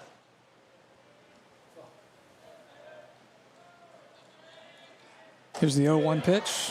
Same pitch right again on that inside corner for strike 2.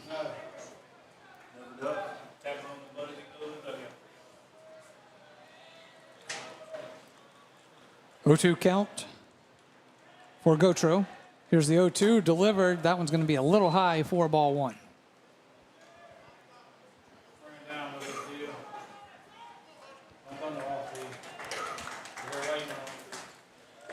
1 ball, 2 strikes, no outs. Runners on the corners.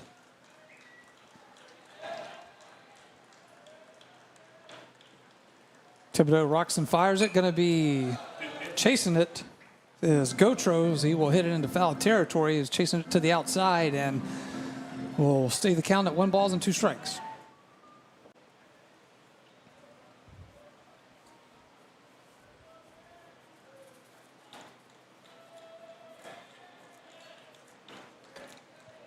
There's a 1-2 pitch, going to hit him in the elbow.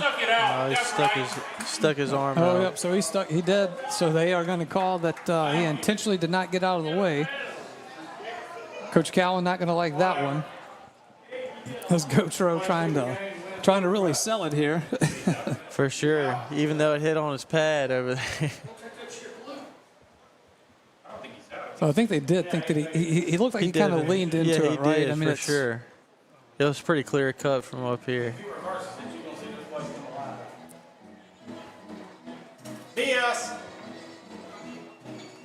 All right, so they're going to have a little chat here.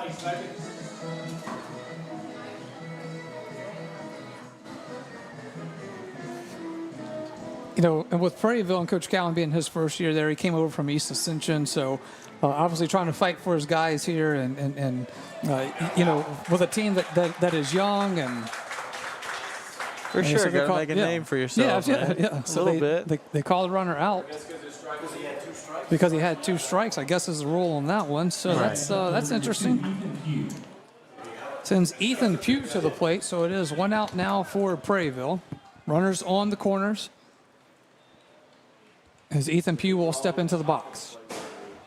Here's the pitch. He's going to try to lay the bunt down, and it will go into foul territory.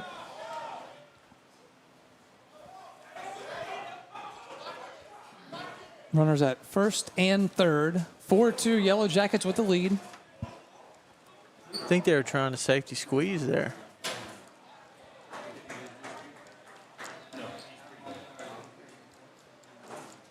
Here's the 0-1 to Pugh. That one's going to be down in the dirt for ball 1.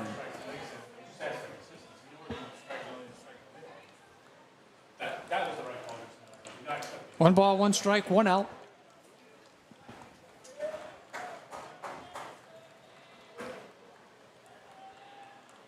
Here's the 1-1, showing the bunt again. Ball is going to be in the backstop for strike number 2. Swinging now for sure. Still Timmy. The play is at home if he comes home, boys. We're going first, we like a runner. Chase Thibodeau will look in. That last kid is committed and running his guts out. 1 ball, 2 strikes. Thibodeau going to throw it over to first. Runner back in time.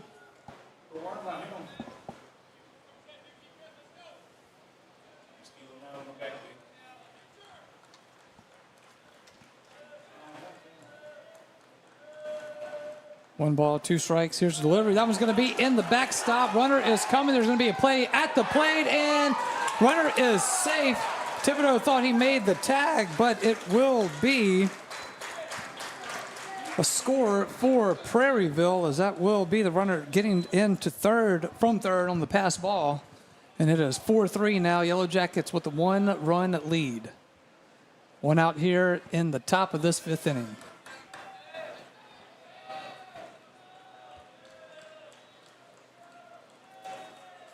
Sends Colton Morris to the plate for Prairieville. First pitch from Thibodeau. Excuse me, check. Let's go, Tip! 3 balls, 2 strikes. Sorry, still Pugh at the plate. With the runner come in, I got ahead of myself there.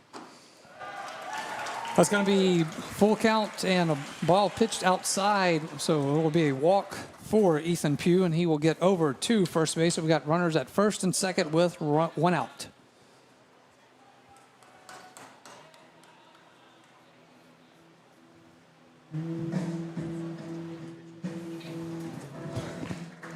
And we will have a pitch and change here in the top of the 5th. It is 4-3 Yellow Jackets with the lead. We'll take a pitch and change timeout as well.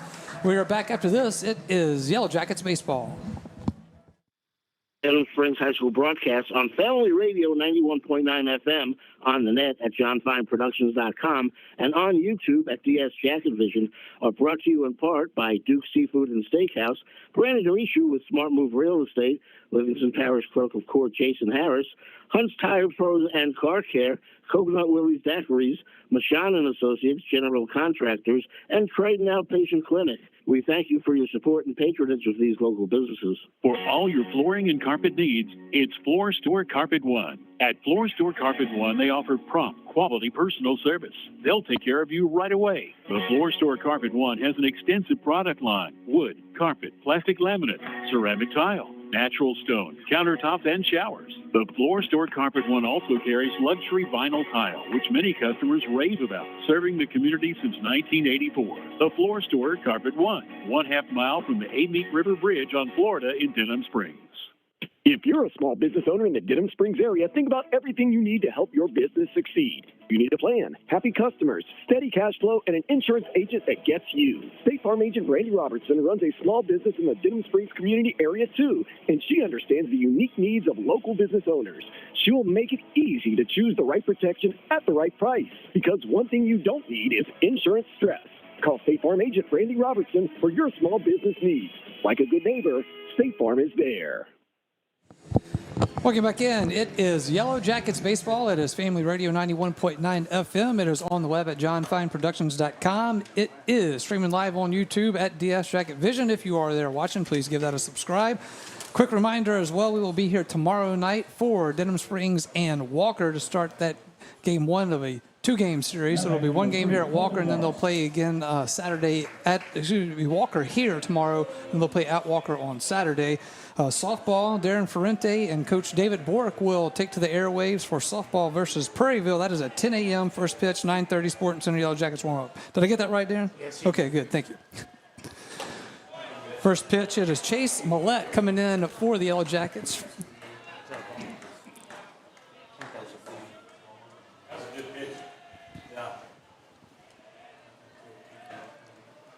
It's the first one. I think it was a ball.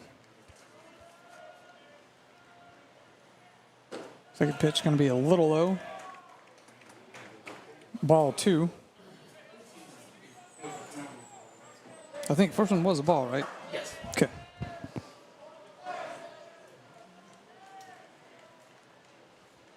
Two balls, no strikes. Here's a pitch. Ball is hit back into the backstop, so it hits the roof. That'll be strike one.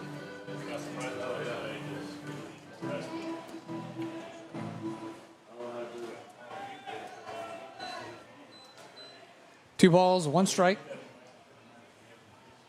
One out. Runner at first base and second for Prairieville. Here's a pitch. Across the numbers, a little high for ball 3. So 3 balls and a strike now for the Hurricanes there. Again, it is Colton Morris at the plate. Chase Millette now in pitching for the Yellow Jackets. Here's a 3-1 pitch. Going to hit the inside corner for strike 2 to make it a full count. Nice pitch. Very nice pitch. 82 miles an hour coming on the inside.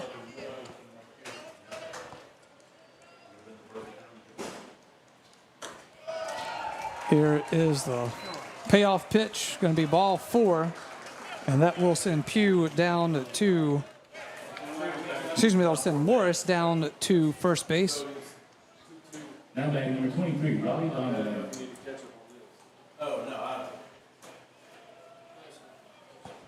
That will send Riley Bonvillian to the plate. His first pitch from Millette is going to be inside for ball 1. Nope, strike 1. He called it strike. Nice. See, last thing you knew was a ball. That's why I said that. Right. No balls, 1 strike. Here's the 0-1 pitch. That one is going to be high and inside for ball 1.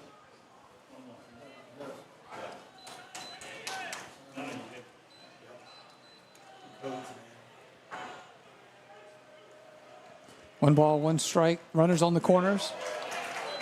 Nice inside pitch for strike 2 from Chase Millette. Got a pinch runner here on first base. That is number 14, Lathan Molossaw.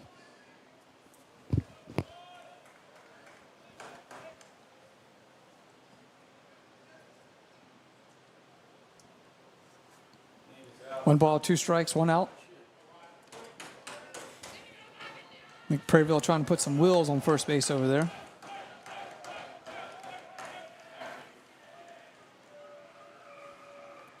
There's a ball high. Caden Boyer with a nice stop there. If that one goes into the backstop, that would have easily advanced the runners. In a 4-3 game, couldn't have afforded that. 2 balls, 2 strikes, 1 out. Here is the pitch. Going to be called strike 3. That'll sit him down for out number 2. Chase Millette with a big delivery right there. Froze him there. All right, so that'll be out number 2. Keeps runners at first and bases loaded. Bases loaded with 2 outs. Millette delivers right down the middle for strike 1. Oh, he's feeling it now. Got the juices flowing. For sure. Millette's 0-1 pitch. Going to be a nice fastball on the outside corner for strike 2.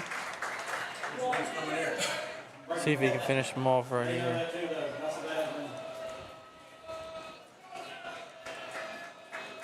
Here's the 0-2. Going to be a little low for ball 1. We got 1 ball, 2 strikes, 2 outs, and bases loaded here for the Hurricanes in a 4-3 game.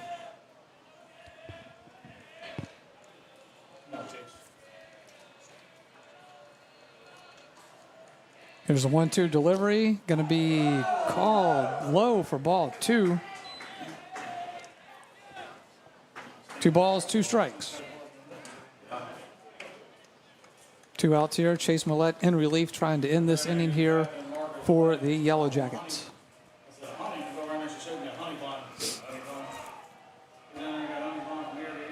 Here's the 2-2 pitch, going to be hit to Landry. All he's got to do is step on second. He makes the play, and that will do it for the top of the 5th. Prairieville does get 1, but the Yellow Jackets hold tight, and it is 4-3 as we head to the bottom of the 5th on this after this timeout on Yellow Jackets baseball. Peak Performance Physical Therapy is excited to announce the opening of our newest clinic location in Watson. We are located at 32871 Highway 16 at the corner of Amy Church Road and Highway 16. And don't forget about our Denham Springs Clinic located at 145 Aspen Square next to Spectrum Fitness Club. At Peak Performance Physical Therapy, we treat the athlete and everyone. Demco believes that championing youth programs helps pave the way for a brighter future. From building the next generation of leaders with the Youth Cooperative Ambassador Program to giving students the chance to visit Washington, D.C. as part of the Rural Electric Youth Tour, our dedication is clear. At Demco, we power youth. Learn how you can participate at demco.org. That's demco.org. Welcome back in. It is Yellow Jackets baseball. It is on Family Radio 91.9 FM. It's on the web at johnfineproductions.com and streaming live on YouTube at DS Jacket Vision. As always, make sure you hit that subscribe button for us. Josh Ward alongside Dawson Alvin, Coach Barry, Darren Ferrente, John Fine, Lamine Figueroa back at the studio. For those of you who are joined us, great to have you along with us here again. Tomorrow night it will be the Yellow Jackets and the Walker Wildcats here from Denham Springs. 5:30, Sporting Center Yellow Jackets warm up for that one, so hope you will join us. And it will be a 6 o'clock first pitch. And again, Yellow Jackets will then go to Walker on Saturday, and then that will be when Darren Ferrente and Coach David Bork step in and bring you Lady Jackets softball. Early start for them on Saturday. Glad it's not me. 9:30 Sporting Center Yellow Jacket. That's 9:30 a.m. Yellow Jackets warm up for a 10 a.m. first pitch on Saturday for the Lady Jackets and the Lady Hurricanes. First pitch to Caden Boyer, swung on and missed for strike 1.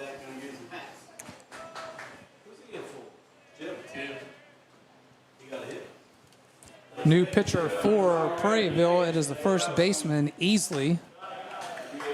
Sends Schramm over to first base for Prairieville. Second pitch is called ball, so it's 1 ball, 1 strike. Swung on and missed for strike 2.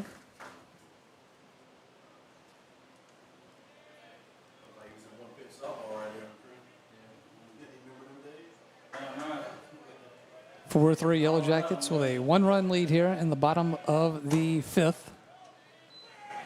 Looking for a little insurance. Ball was inside for a ball. 2 balls, 2 strikes.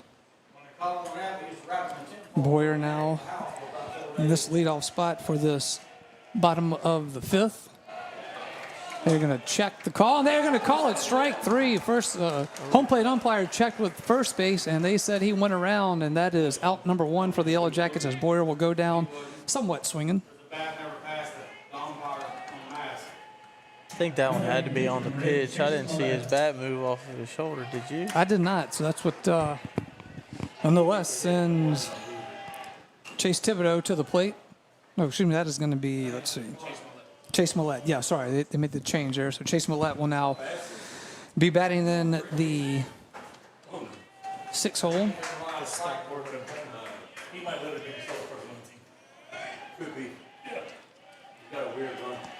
Here's the 0-1 pitch. That one's going to be high for ball 1. 1 ball, 1 strike now for Millette.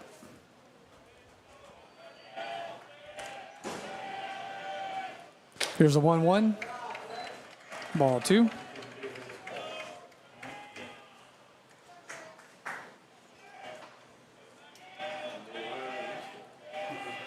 Two balls, 1 strike, 1 out. Outside corner.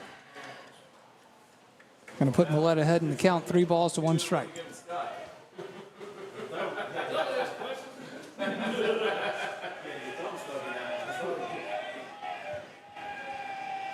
Three-one pitch going to be swung on and hit back into the net. So Dawson, kind of explain. You were saying that with the bat being on the shoulder. Explain that rule a little bit if you could. Oh, so you're talking about on the 3rd strike? Yeah, on the 3rd strike call. Okay, so if the batter makes a pass, if their bat passes over home plate, or even like at all crosses the plate, then that means that it's a called strike 3. But I think I didn't see his bat move off of his shoulder that time, so I think it was just based off the location of the pitch. Gotcha. Call strike 3 right there for Millette, and that will send Rancher Miller to the plate for the Yellow Jackets with 2 outs and a 4-3 lead over Prairieville. So you play it here in the bottom of the 5th.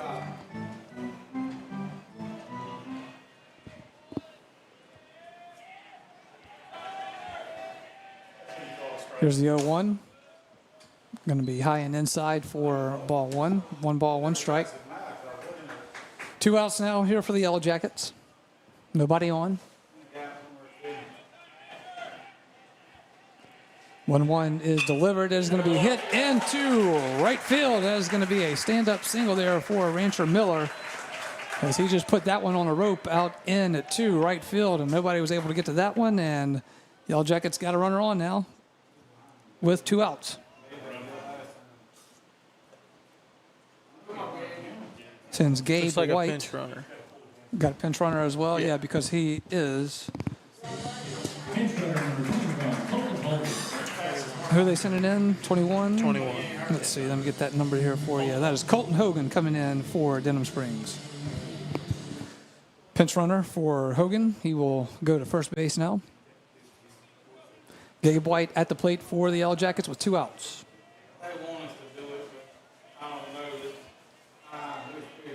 Here is the pitch. Going to be hit into foul territory on the right side, and it will go out of play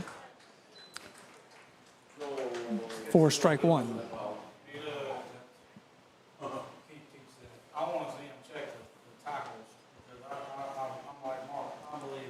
Been kind of like a game of swings here. You know, the Yellow Jackets kind of got some pitching going, and then started to get the bats going, and then Prairieville comes back, and definitely a good game. Yeah, sure. Absolutely.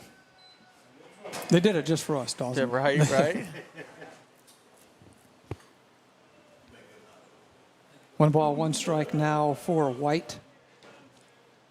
2 outs, runner on first. Here's the pitch. Outside for ball 2.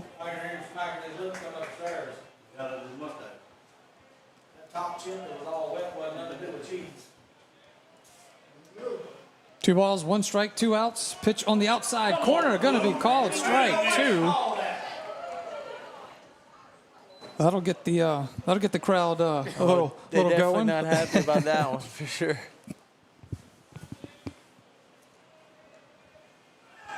Runner goes on the 2-2, and it is going to be hit into foul territory in the backstop, so count will remain the same. 2 balls, 2 strikes, 2 outs with the runner on first. Again, that is Colton Hogan at first, pinch running for Rancher Miller.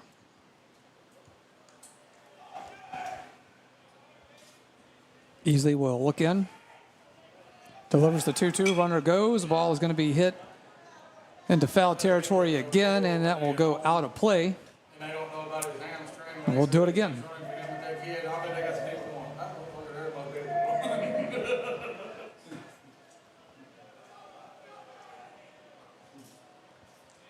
Easley looks in with 2 balls, 2 strikes. White, runner's going to go, sliding in underneath the tag at second. He's in there safe. That is Hogan with the steal. And it is now 3 balls, 2 strikes for White. Stay hot, Gabe. Stay hot, buddy.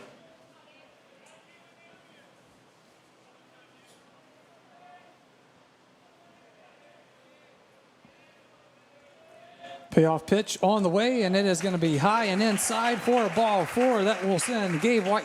That'll send Gabe White down to first base. Now back to first base, number 12, Camden Sterling. All right, so 2 outs, runners on first and second.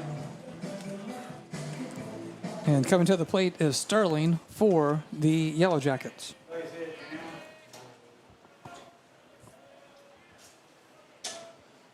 Pitch is going to hit him in the back of the head. My goodness.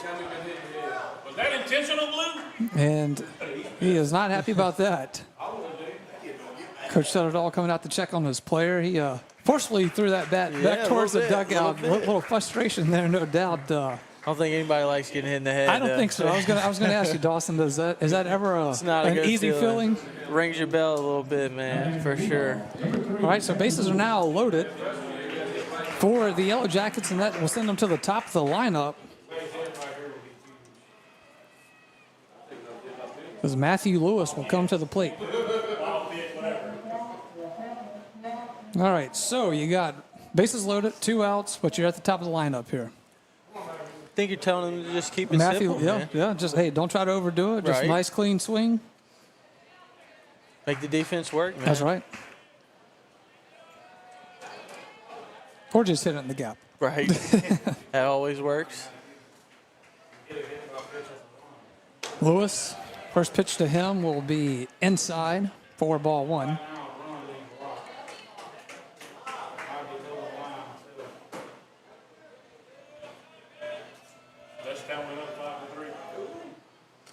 Pitch going to be down the middle on that one.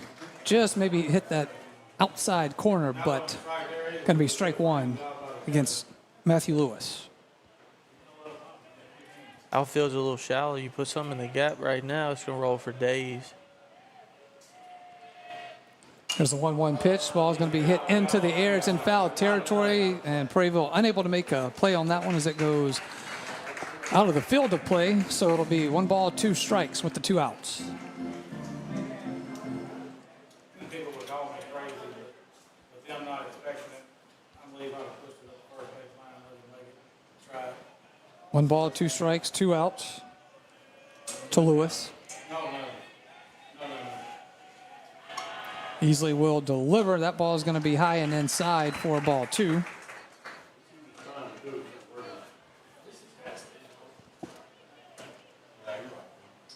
Come on, Matthew. Base hit, kid. 2 balls, 2 strikes, 2 outs. Here's a 2-2 pitch. Ball is going to be hit sky high. It is into foul territory, and that one will go out of play as well behind the backstop. So 2 balls, 2 strikes, and 2 outs will remain the count.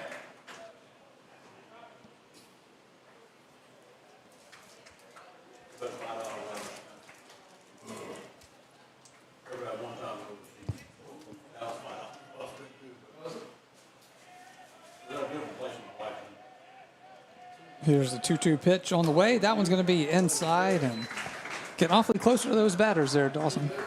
Oh, yeah. We already saw the hit in the back of the head, and those ones coming inside now. So after you've seen a guy get hit in the head like that, and you're a batter, when you see him coming inside, you're kind of like, whoa, easy. I'm putting my toes on the Yes. white. I'm putting my toes on the white and making him come inside, man, making him beat me. Yeah, there you go.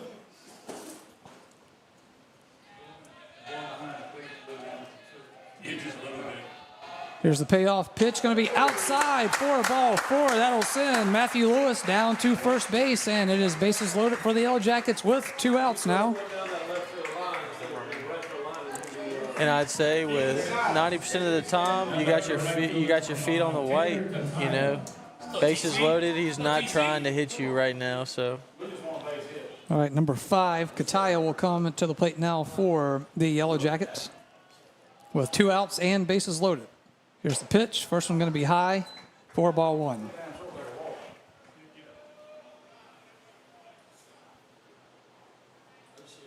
A mound visit. Yep, got a mound visit now by the Hurricanes. As Easley in relief. As this inning has really been extended here by the Yellow Jackets. Some hit by pitches, some walks. I mean, it's been an interesting bottom of the fifth here. For sure. Yellow Jackets with the score there. It's 5-3 now. Denham Springs with the lead.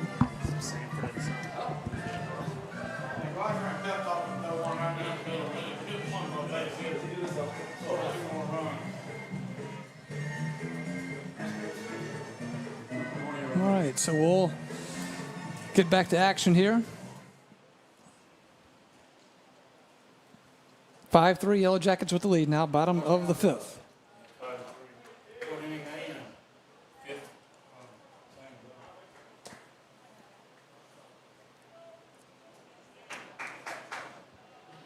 One ball, no strikes, 2 outs.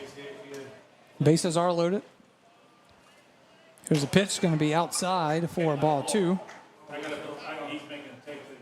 Right, we've got a timeout call, so he guess the game said throw one more striker, you're out of here, and he didn't. So that will do it for Easley. We will take a pitch and change timeout. It is Denham Springs 5, Prairieville 3. We are back after this. It is Yellow Jackets baseball. Personal injury? Boyer, Abear, and On-Gel. Auto accidents? Boyer, Abear, and On-Gel. Workers' compensation? Boyer, Abear, and On-Gel. One law firm can handle all of your legal needs, and you don't have to fight big city traffic to find them. Mark Boyer, Dominic Amato, Lucas Schenk, and Allison Costanza have a team of 12 attorneys ready to assist you. The lawyers at Boyer, Abear, and On-Gel have invaluable experience that allows them to provide expert legal counsel that's professional, prompt, and productive. Small-town values, big city results. Boyer, Abear, and On-Gel. Denham Springs High School broadcast on Family Radio 91.9 FM, on the net at johnfineproductions.com, and on YouTube at DS Jacket Vision are brought to you in part by Cypress Pharmacy, the Bee's Knees Children's Boutique, Sport Clips, Forest Grove Plantation, Motad 1 Individual Sewage Treatment System, Denham Springs KOA on Vincent Road, and L. King Company. We thank you for your support and patronage of these local businesses. No pain, no gain might apply to football, but not your teeth. If you have toothache pain, gain relief with Dr. Michael Sharola. Emergencies are seen the same day. Dr. Sharola and his staff treat all phases of dentistry, including Zoom whitening procedures. Michael Sharola was an all-state Denham football and baseball player, and you'll feel all-world by visiting him. Call 665-3100 or visit Dr. Sharola in Watson next to the post office. Welcome back in, Yellow Jackets baseball. It is 5-3, Denham Springs with the lead over Prairieville.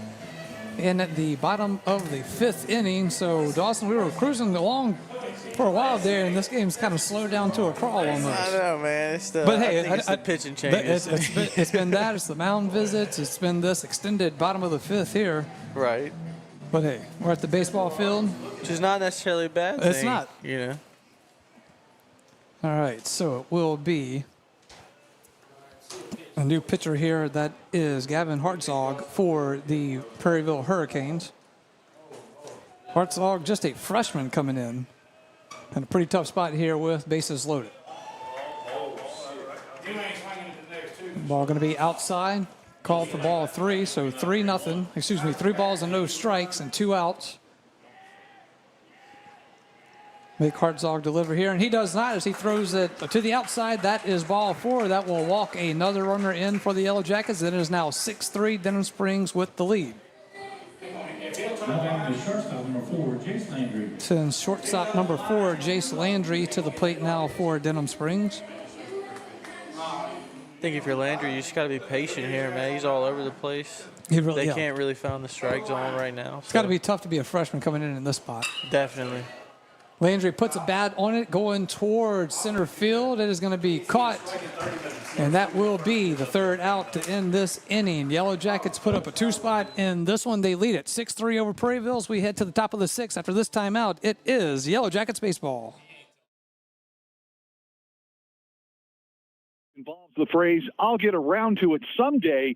Edward Jones can help. When it comes to meeting your goals, time can be on your side, and there's no better time than now to get started toward your retirement goals.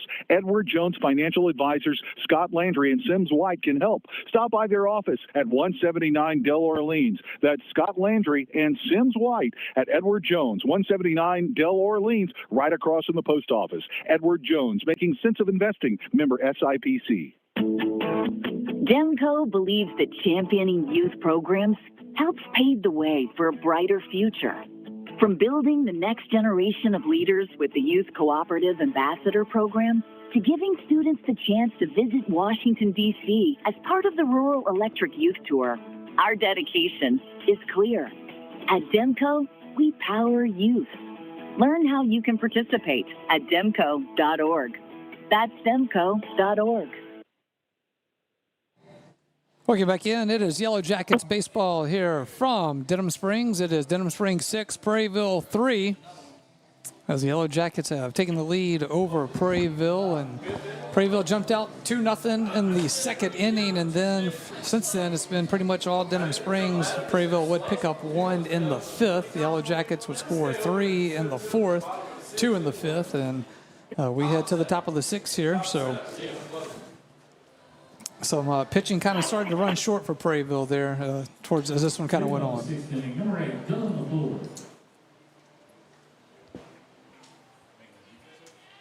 That's some defensive subs now. Yep, we do have some subs coming in here. Who's that headed to first? 13. Yep, that's Jaden Kent. Oh, yeah, we know Jaden. Number 13, Jaden Kent. Jaden Kent, a senior for the Yellow Jackets, lost his senior football season due to injury early in the season. Oh, man.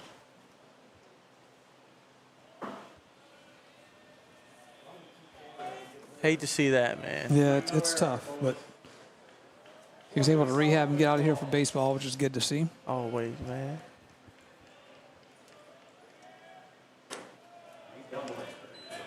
First pitch, called ball 1. At the plate for Prairieville is Dylan McClure. Second pitch, called strike 1. 1 ball, 1 strike, no outs. Here's the 1-1 pitch. Going to be hit into foul territory on the right side, out of play for strike 2.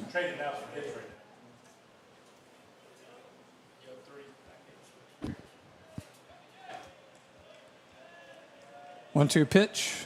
Going to be hit into the backstop for a foul ball. Count will stay the same at 1 ball, 2 strikes.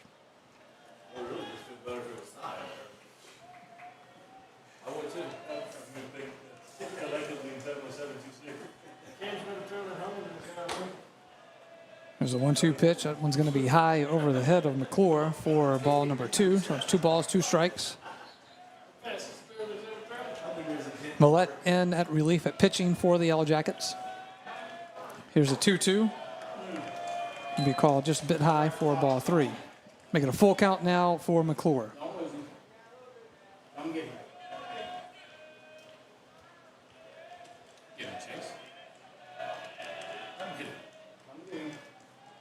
Millette will look in. Will step off the mound now.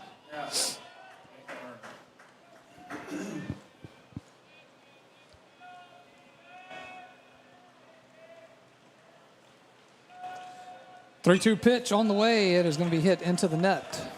Foul ball. Denham Springs 20-8 on the season so far, 3-4 in district play. They are currently number 9 in the power ratings.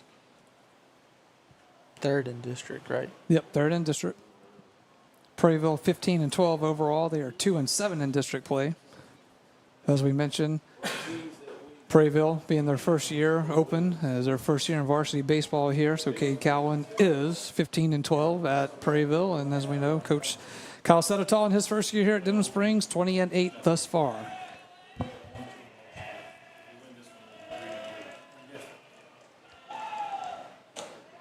Here's a 3-2 pitch, going to be just a little bit high as Yellow Jacket fans thought it was strike, but it will send McClure down to first base.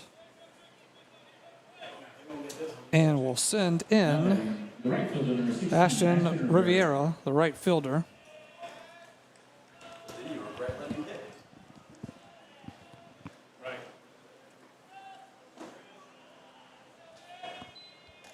First pitch going to be outside, 4-1. Starting to get into the bottom half of the lineup, I think. Yes. As the pitcher, you just go right after these guys. Here's a 1-0 pitch called strike one on the inside corner. Prairieville with the runner on first. Nobody out. Here's the 1-1. Going to be a little bit low. Boyer did a little pump fake towards first to get McClure back.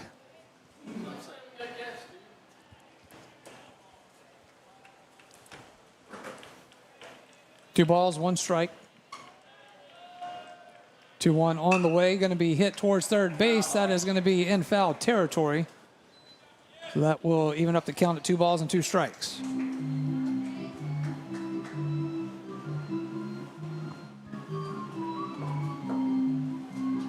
Strike him out, kid.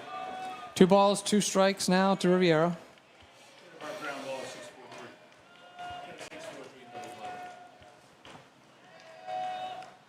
Here's the hit back into the backstop for foul ball. We'll stay at 2 balls, 2 strikes. The Denham faithful is calling for the 6-4-3 play here. For sure. Love to see it. 2 balls, 2 strikes. Ball's on the way. It is going to get past Boyer into the backstop, and that will send McClure to second base.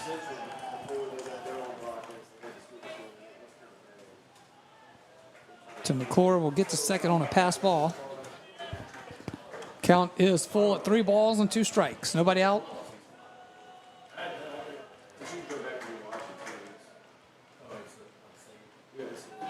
"3-2 on the way, going to be swung on, hit right towards center field, and it is going to be caught for out number 1. Runner will hold up at second base.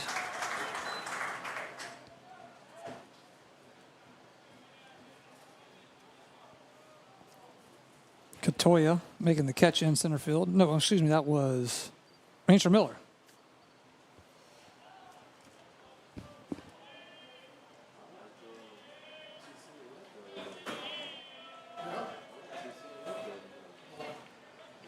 Miller will make the first out from center field on a fly ball. First pitch delivered to Easley. It's going to be called ball 1.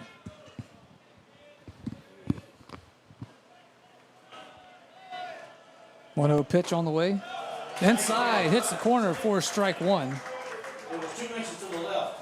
I think he's so 1 ball, 1 strike, 1 out. Runner on second now for Prairieville. They trail Denham Springs 6-3. Here's a ball hit into the air into foul territory on the right side. Will go out of play. Make it 1 ball, 2 strikes now for Riviera.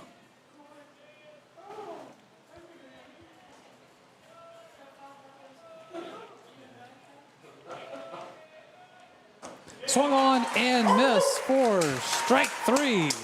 Sitting down. So that will be out number 2 for the Yellow Jackets as they will strike out. That was easily. I'd take that back. So easily will go down swinging for out number 2.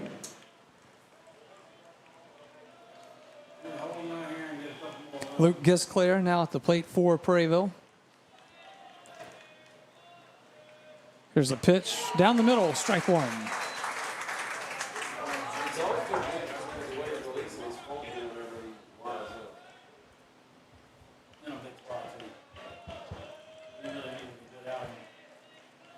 Here's the 0-1 pitch, low and outside for ball 2. Excuse me, for ball 1. It's 1 ball, 1 strike. 2 outs. Runner on second. Yeah, you see that tarp out there? That thing is still in right field. 1 ball, 1 strike. Pitch on the way. Going to be outside for ball 2. Let's go, Chase.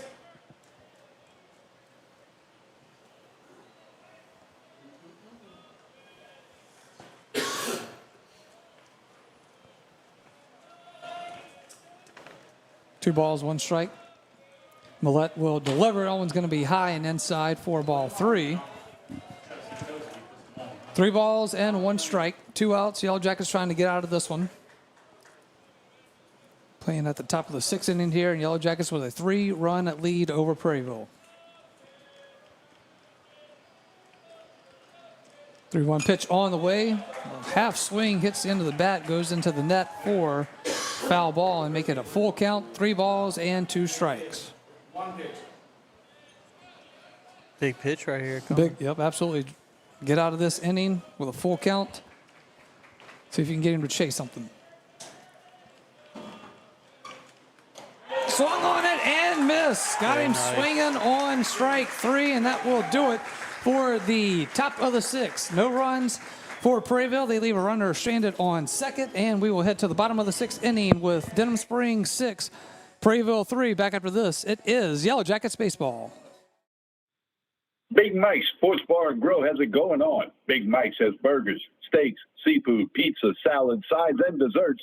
37 TVs, and Big Mike's is open late after the games. Live music on the weekends. Locally owned and operated by Denham Springs High School graduate Big Mike O'Neill. Check out the Denham Springs Athletics Hall of Fame at Big Mike's. Big Mike's Sports Bar and Grill, 123 Ascom Square in Denham, or delivery through Waiter or Grubhub. Your local sporting goods store in Livingston Parish for over 40 years is Sportin' Center. Sportin' Center has all of your Denham Springs and surrounding school shirts, caps, clothing, and fan gear. Plus, Sportin' Center has all of your brand names like Adidas and Russell Athletic. And Sportin' Center offers one-on-one customer service. Sportin' Center does in-house monogramming, screen printing, and laser engraving. And they can handle all of your advertising, promotional, and sign shop needs. Sportin' Center, 205 South Range in Denham Springs. Welcome back in. It is Yellow Jackets baseball. It is on Family Radio 91.9 FM. It is on the web at johnfineproductions.com, and it is streaming live on YouTube at DS Jacket Vision. I ask that you give that hit and subscribe button. Hit that like button and subscribe button for us, please. We would certainly appreciate that. We will head to the bottom of the 6th inning. Denham Springs 6, Prairieville 3. It will be Josh Hogan leading off for the Yellow Jackets. First pitch to Hogan, going to be inside for ball 1.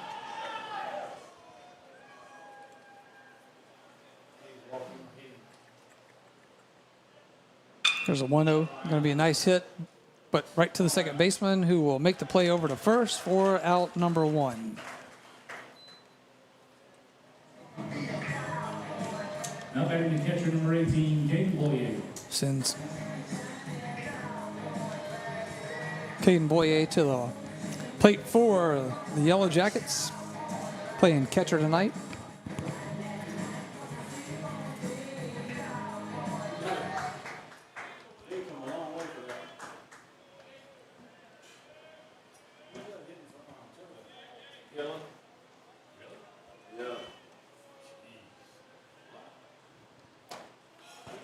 First pitch from Hartzog to Boyer is called strike 1.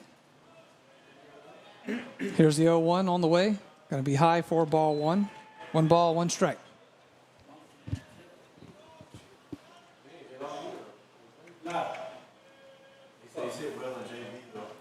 Here's the 1-1 pitch, hit into foul territory behind first base for strike 2.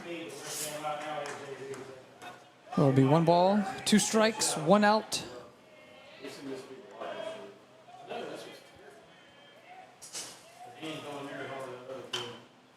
Going to be hit foul territory again on the first base side.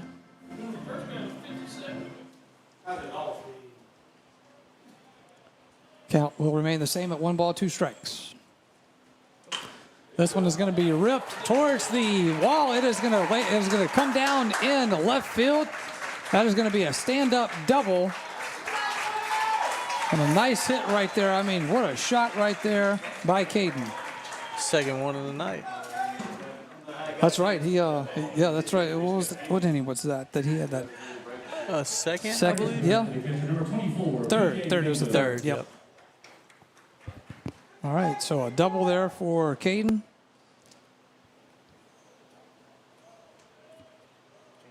It is Lucas. Pitch hitter for the Jackets, number 25, Lucas Gillen. Yep, Lucas Gillen checking in, or coming in to bat now.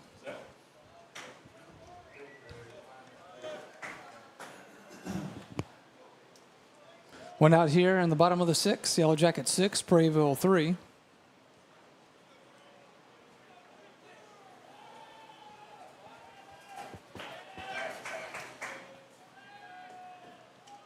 As Gillen will step in. Here's the pitch. Kind of hits that outside corner for strike 1.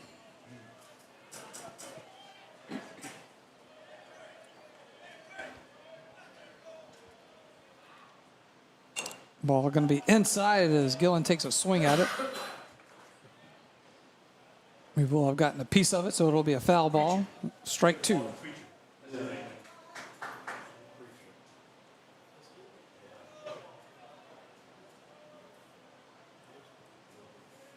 Oh, 0-2 the count. Here's the 0-2 pitch. Going to be low for ball 1.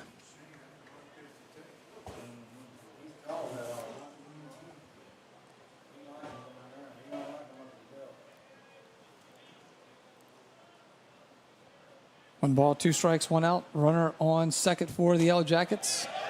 Ball is going to be outside corner for called a ball. The Prairieville fans aren't liking that one. I think that was a little off, though. Catches it outside the knees, it's a ball. It's that easy. 2 balls, 2 strikes now for Gillen. 2-2 pitch on the way. Runner looks to be going. Ball is going to be low, and runner will advance to third. That is Boye. And so with a runner on third and 1 out, it is a full count now for Gillen. Nice break. I think that was supposed to be a hit and run there. 3-2 pitch on the way is going to be hit. It is going towards right field, and it is going to be into foul territory. And Gillen will get another crack at it.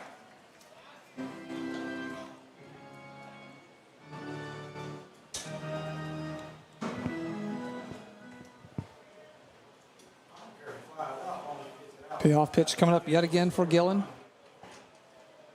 It is on the way, and it is going to be inside, called strike 3. Gillen can't believe it. Inside corner, called strike 3. Out 2 for the Yellow Jackets with a runner on third. Now batting center fielder number 11, Rancher Miller. Sends Rancher Miller to the plate now for the Yellow Jackets.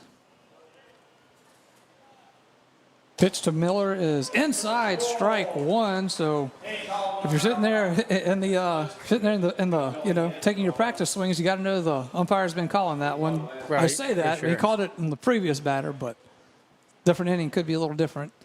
Here's the 0-1 pitch, going to be hit right to the pitcher. Makes the grab, turns to first, and gets the out. That will do it for the 6th inning here. Yellow Jackets leave a runner on second. They score no runs. We head to the top of the 7th. Denham Springs 6, Prairieville 3. Back after this, it is Yellow Jackets baseball. Personal injury? Warrior A-Bear and On Gel. Auto accidents? Warrior A-Bear and On Gel. Workers' compensation? Warrior A-Bear and On Gel. One law firm can handle all of your legal needs, and you don't have to fight big city traffic to find them. Mark Boyer, Dominic Amato, Lucas Schenk, and Allison Costanza have a team of 12 attorneys ready to assist you. The lawyers at Boyer, A-Bear, and On Gel have invaluable experience that allows them to provide expert legal counsel that's professional, prompt, and productive. Small town values, big city results. Boyer, A-Bear, and On Gel. Bank Plus makes it easier to bank. With extended drive-through hours plus 24/7 online and mobile banking, we're here when you need us. Lost your debit card? Get a new one instantly at any Bank Plus location. No waiting for the mail. And interactive teller machines offer drive-up personal service 7 a.m. to 7 p.m. Monday through Friday and 9 a.m. to 1 p.m. Saturdays. Your bank, your plus. Learn more at bankplus.net. Member FDIC. We get back in. It is Yellow Jackets baseball. It is Denham Springs 6, Prairieville 3 in this District 5-5A matchup here on this Thursday night. Yellow Jackets won Tuesday night at Prairieville 4-2 in this two-game series that the district does. So it'll be, again, Walker here tomorrow night against the Yellow Jackets. 6 o'clock first pitch. We'll be on air at 5:30 p.m. with the Sporting Center Yellow Jackets warm-up. And then Saturday, it'll be Darren Ferrente and Coach David Bork with the Lady Jackets softball team against Prairieville Lady Canes. That is a 9:30 a.m. 9:30 a.m. start time for the Sporting Center Yellow Jackets warm-up on Saturday morning. So get your coffee and your breakfast ready and join Darren and Coach David Bork. First pitch outside corner called strike one. It is Gotro in the batter's box for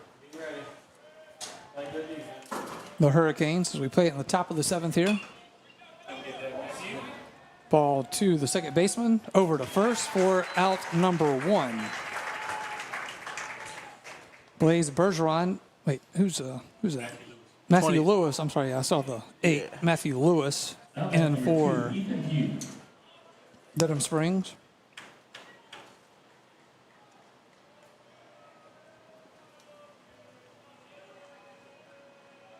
One out now for the Hurricanes. Pitch is going to be towards the mound. It will be picked up by Landry. Landry going to fire it over to first, and it is going to be off the glove. And it is going to be an error. And what should have been out number 2 for the Yellow Jackets is another error on the night. Ooh, tough break. Now batting number 3, Colton Morris.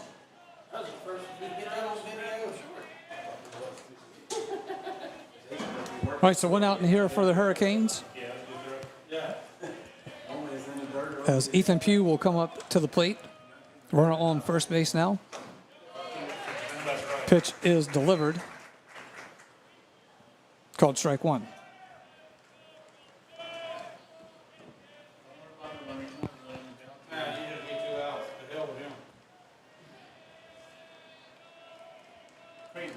Here's the 0-1. Ball is going to be inside. Stopped by Caden and at catcher. And it'll make it 1 ball, 1 strike.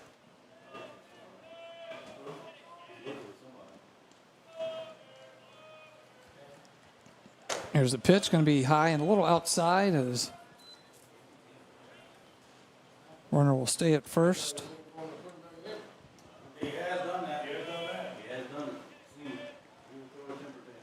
2-1 pitch on the way inside, and was hit by a pitch there, but we'll make it 3 balls and 1 strike.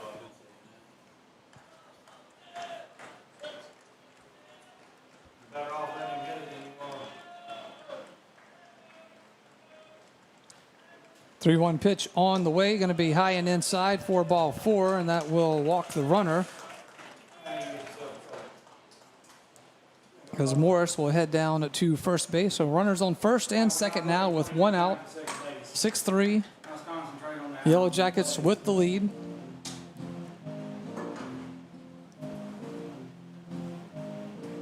Got a mound visit here from the Yellow Jackets now. So what do you tell them out there if you're I You're mean, doing you this got, mound you got a visit. 3-run cushion, you know. I say just throw strikes for sure. Throw strikes and get it over the plate. Let your defense work, man. Try to get a double play in the game, you know. See some smiles there from the players there as we're going to talk from Coach Set it all. So, just curious if he's maybe trying to lighten the moment a little bit. Hey, calm down, sure. guys. We're okay. We got one out. Just calm down. That's it, man. Let's close this thing out. Reassurance. It's a group of seniors, you know. A big group of seniors. Only one underclassman in the starting lineup tonight, you know. So really just telling them to trust each other, you know.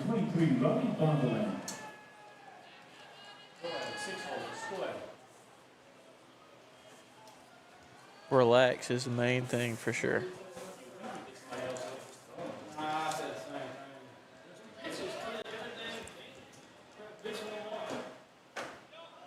First pitch to Riley Bonvillian. Caught on that inside corner for strike one. That one's been a little controversial all night. that specific spot has been a little bit of a question mark here tonight. Pitch right to the pitcher's mound. We'll get past him. We'll get the runner out at second. Bobbles it at first base again. So the runner will be safe at third, but it is out number 2. Oh. Jaden Kent having a little tough time. Little over rough there, inning man. over there, Yeah. but he'll regroup. So it is now 2 outs. Yellow Jackets 1 out away from putting this one in the books.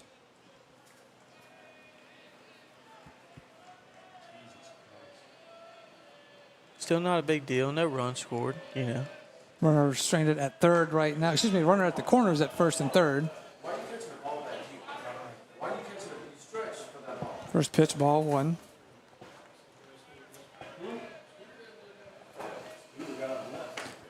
There's a 1-0 pitch. Going to be called strike on that outside corner.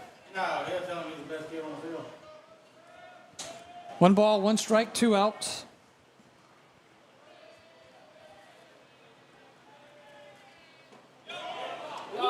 It's going to be outside. That's ball that spot 2. again. That's it, yeah.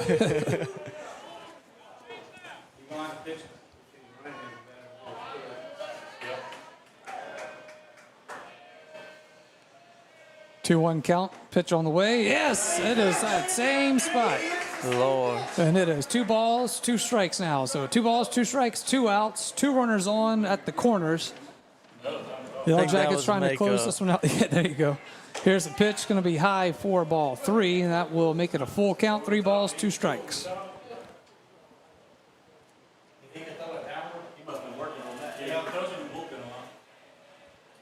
See if he can put him away right here. 3-2 pitch on the way. Runner goes. Ball is hit into foul territory on the left side.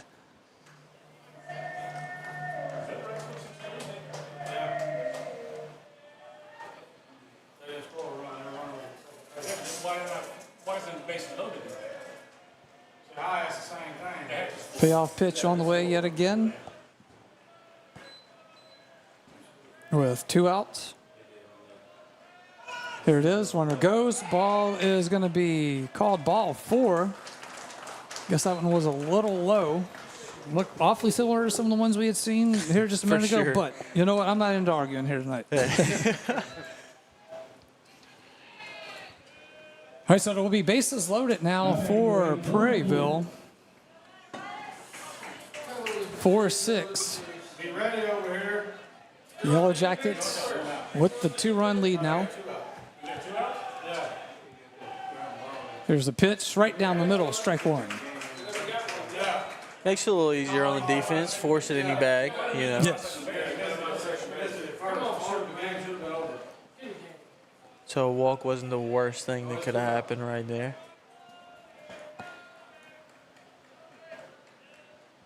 So the 0-1 pitch, did it hit him? I went behind him. Okay, I thought it hit him. Yeah.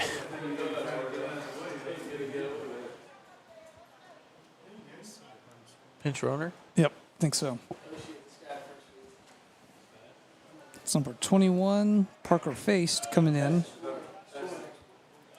The pinch run at first base. Bases are loaded. It is 6-4. Yeah, it's 6-3. Yeah, 6-3. Okay, I thought I missed something there. It is 6-3. Yeah. I'm like, did someone walk in that I missed? Strike on the corner.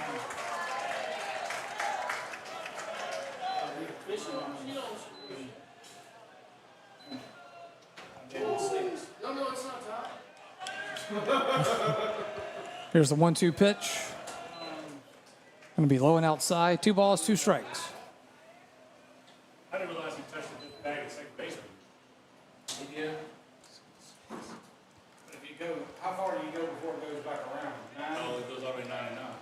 Oh. Here's the pitch, going to be outside, and a runner is going to come in to score. There'll be a play at the plate. No, there will not.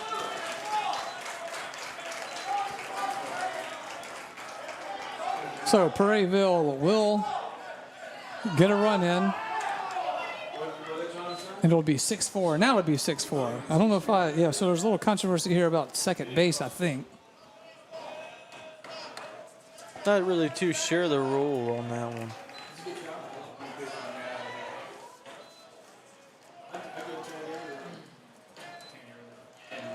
All right, so it is now 6-4.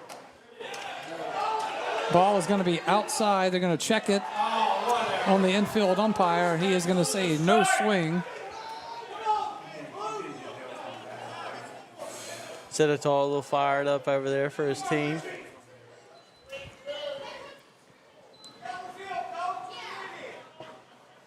And now Coach Cade Cowan come out to have a little conversation.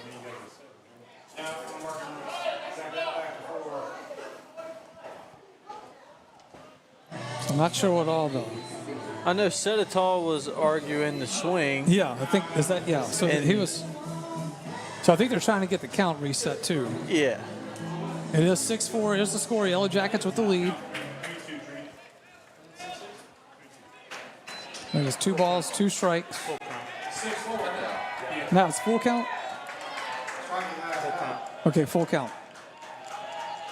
Full count pitch. Here it is. Right to the pitcher. This should do it. Over to first base. And Jaden Kent will make the play on that one.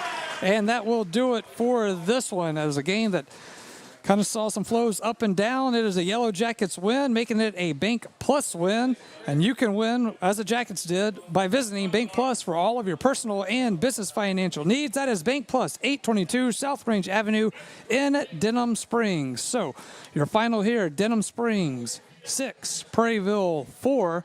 We will take a timeout. We will come back and start wrapping this thing up here on the post-game show. Again, we will hear from Coach Kyle Sedetall in just a bit. As he gets done with his team, he will come up and say hello to us, get his thoughts on this game here tonight. Stay with us. We are back after this post-game wrap-up. 6-4 Yellow Jackets win. Back after this, it is Yellow Jackets baseball. High School broadcasts on Family Radio 91.9 FM, on the net at johnfineproductions.com, and on YouTube at DS Jacket Vision, are brought to you in part by Dr. Chip Bankston and Baton Rouge Orthopedic Clinic, Use Safe and Lock, Safe Voyage Tattoo, David Azar Shelter Insurance Company, Liberty Auto Sales, the law office of Ivy Graham, 5-Star Printing, now located next to Big Mike's, and Sport Clips. We thank you for your support and patronage of these local businesses.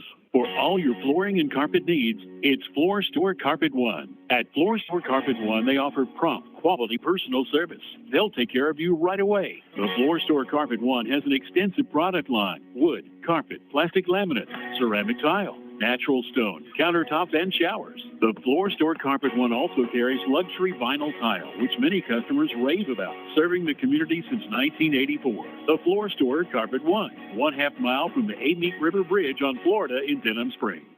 Big Mike's Sports Bar and Grill has it going on. Big Mike's has burgers, steaks, seafood, pizza, salad, sides, and desserts, 37 TVs, and Big Mike's is open late after the games. Live music on the weekends. Locally owned and operated by Denham Springs High School graduate Big Mike O'Neill. Check out the Denham Springs Athletics Hall of Fame at Big Mike's.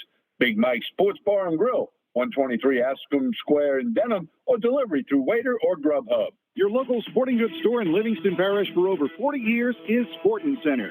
Sportin' Center has all of your Denham Springs and surrounding school shirts, caps, clothing, and fan gear. Plus, Sportin' Center has all of your brand names like Adidas and Russell Athletic. And Sportin' Center offers one-on-one customer service. Sportin' Center does in-house monogramming, screen printing, and laser engraving. And they can handle all of your advertising, promotional, and sign shop needs. Sportin' Center, 205 South Range in Denham Springs. Where can you get good neighbor service and surprisingly great insurance rates? At State Farm. Because State Farm agent Brandy Robertson is your one-stop shop in Denham Springs for the service you deserve at the price you want. So stop looking around. State Farm agent Brandy Robertson is ready to help. Visit betterwithbrandy.net for your surprisingly great rates today. Brandy Robertson, State Farm Insurance. Like a good neighbor, State Farm is there. Individual premiums will vary by customer. All applicants subject to State Farm underwriting requirements. Demco believes that championing youth programs helps pave the way for a brighter future. From building the next generation of leaders with the Youth Cooperative Ambassador Program to giving students the chance to visit Washington, D.C. as part of the Rural Electric Youth Tour, our dedication is clear. At Demco, we power youth. Learn how you can participate at demco.org. That's demco.org. Welcome back in to Denham Springs Baseball on Family Radio 91.9 FM, on the web at johnfineproductions.com, and streaming live on YouTube at DS Jacket Vision. Remember to hit that subscribe button. Darren, I said I was taking control. Just sit down. I'm just kidding. Go ahead and flip it back here. Josh Ward alongside Dawson Alvin. Nice win here for the Yellow Jackets. Got a little close at times, but they're able to close it out, get a win here, improve to 21-8 overall now on their season, and that puts them at 4-3. Let me get my notes here real quick. Sorry about that. Let's see that. Yeah, improves them to 4-4 in district play. So okay. Yeah. All right, so give us your thoughts on the game here. I know it's your first time getting to see them. It's our first time getting a look with the Yellow Jackets as well. So your first initial takeaways from your first game back here at Denham Springs in a few years. It was fun, man. I had a good time. I'd say as far as Denham goes and the play, it was good, man. I mean, maybe a few errors here and there, that I would have cleaned up, but I think it all comes with time, and getting more comfortable around, the team. I mean, the players, and getting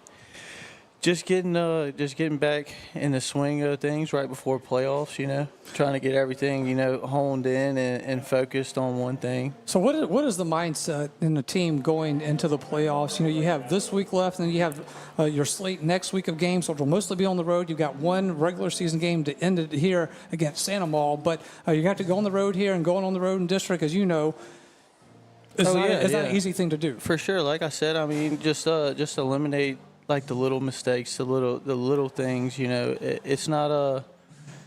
It's not always the one big thing that changes a game. It could be a whole bunch of little things. So you just clean up the little mental mistakes, and I think they'll be all right, man. And how much rest are you trying to do at this point? I think every sport pretty much has the mindset that you are kind of slowing your routine down of practicing, and exactly. And you're kind of you're trying to keep everybody healthy. You're trying to keep but you're also trying to stay focused and stay healthy at the same time. And for this program to be turning around the way it is, be interesting to see how they handle these next couple of weeks, because they are jockeying for position, and there's opportunity where they can get in that top 8, like I said, and then you have a first round bye for the playoffs to start off, and then you get opportunity to have the second round here at home. But they do the 3-game series, which is right for sure. Were you the first year they did that, or how many years had they been doing the 3-game series? Yeah. So I know that they did it my junior and senior year. I think they started in my junior year. Okay, I was about to say, I knew it hadn't been around quite that long, yeah. and they had kind of started at some point, but For I was sure. curious. Yeah. So do you like the 3-game series, the way they do it? I do. I think it gives you a chance to really see how a team, the depth of a team, in a sense. And it's more of a challenge. It's not just, a one and go home, like the first round is, obviously. But once you start getting into those later rounds, like, you got a chance, it gives teams a second light, in a sense of, like, if they go down the first game, then they can come back tomorrow and play again. Yeah, absolutely. And, I think a good point that you made there is that it does show you the depths of teams, because sometimes it would just kind of depend on your draw and how you had to travel and all that. So, like, when you get to see these teams and you get to see them through that 3-game slate, it really does make a difference, and we've seen that happen. So, all right, I see Coach Settertall down on the field. I'm going to get somebody to go around down there and get him. Coach Barry, could you handle that for me? I'm sure this is our first game with him. He has forgotten that he needs to come up here and talk to us. So, but Dawson, great to have you along here with us. Sure. We know that we've got tomorrow it'll be Walker, 5:30 p.m. Sporting Center Yellow Jackets warm up. It'll be your crew here again tomorrow night. It'll be the Walker Wildcats District 5-5A contest. Then Saturday morning, you want to make a note of this, set an alarm, because some of you may still be sleeping. At 9:30, right. It'll be the Sporting Center Yellow Jackets warm up for softball. Lady Jackets against the Lady Hurricanes of Prairieville, and that'll be a 10 a.m. first pitch. But Darren Ferrente and Coach David Bork will be your team on that one. I'll be along with them to help them out and kind of step into Darren's chair, if you will. For me and Darren are going to swap for baseball and softball, so he'll be the softball guy. I'll do baseball. So looking forward to that. I know softball going through kind of a tough year. Had a little coaching situation before the season started. Coach Brett Beard has stepped in for that. So some things that they're going through there, but we'll be excited to get the Lady Jackets on with you Saturday morning. And that'll be that first game of a 3-game slate that we'll do with them. We'll get you updated more schedules that they will have next week for softball. All right, we're going to take a timeout. When we come back, expect Coach Setterdahl will be up here with us. Again, 6-4, Yellow Jackets with the win here from Denham Springs over Prairieville. Back with more of the post-game wrap-up after this. It is Denham Springs Baseball. With Bank Plus, your account is always just a tap away. Bank anywhere, anytime with free Bank Plus mobile banking. Pay bills, transfer funds, and check your account day or night with the Bank Plus mobile app. Deposit checks with the snap of a photo. Keep tabs on your account with transaction alerts. Lost your debit card? Disable it instantly from your smartphone. Then turn it back on when you find it.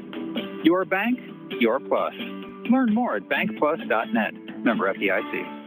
Denham Springs High School broadcasts on Family Radio 91.9 FM, on the net at johnfineproductions.com, and on YouTube at DS Jacket Vision, are brought to you in part by Duke's Seafood and Steakhouse, Brandon Rishu with Smart Move Real Estate, Livingston Parish Clerk of Court Jason Harris, Hunt's Tire Pros and Car Care, Coconut Willie's Daiquiris, Machan and Associates, General Contractors, and Creighton Outpatient Clinic. We thank you for your support and patronage of these local businesses. Since 1898, the Livingston Parish News, an award-winning media outlet, has served as the news source for our community. The Livingston Parish News is available in print and online at www.livingstonparishnews.com.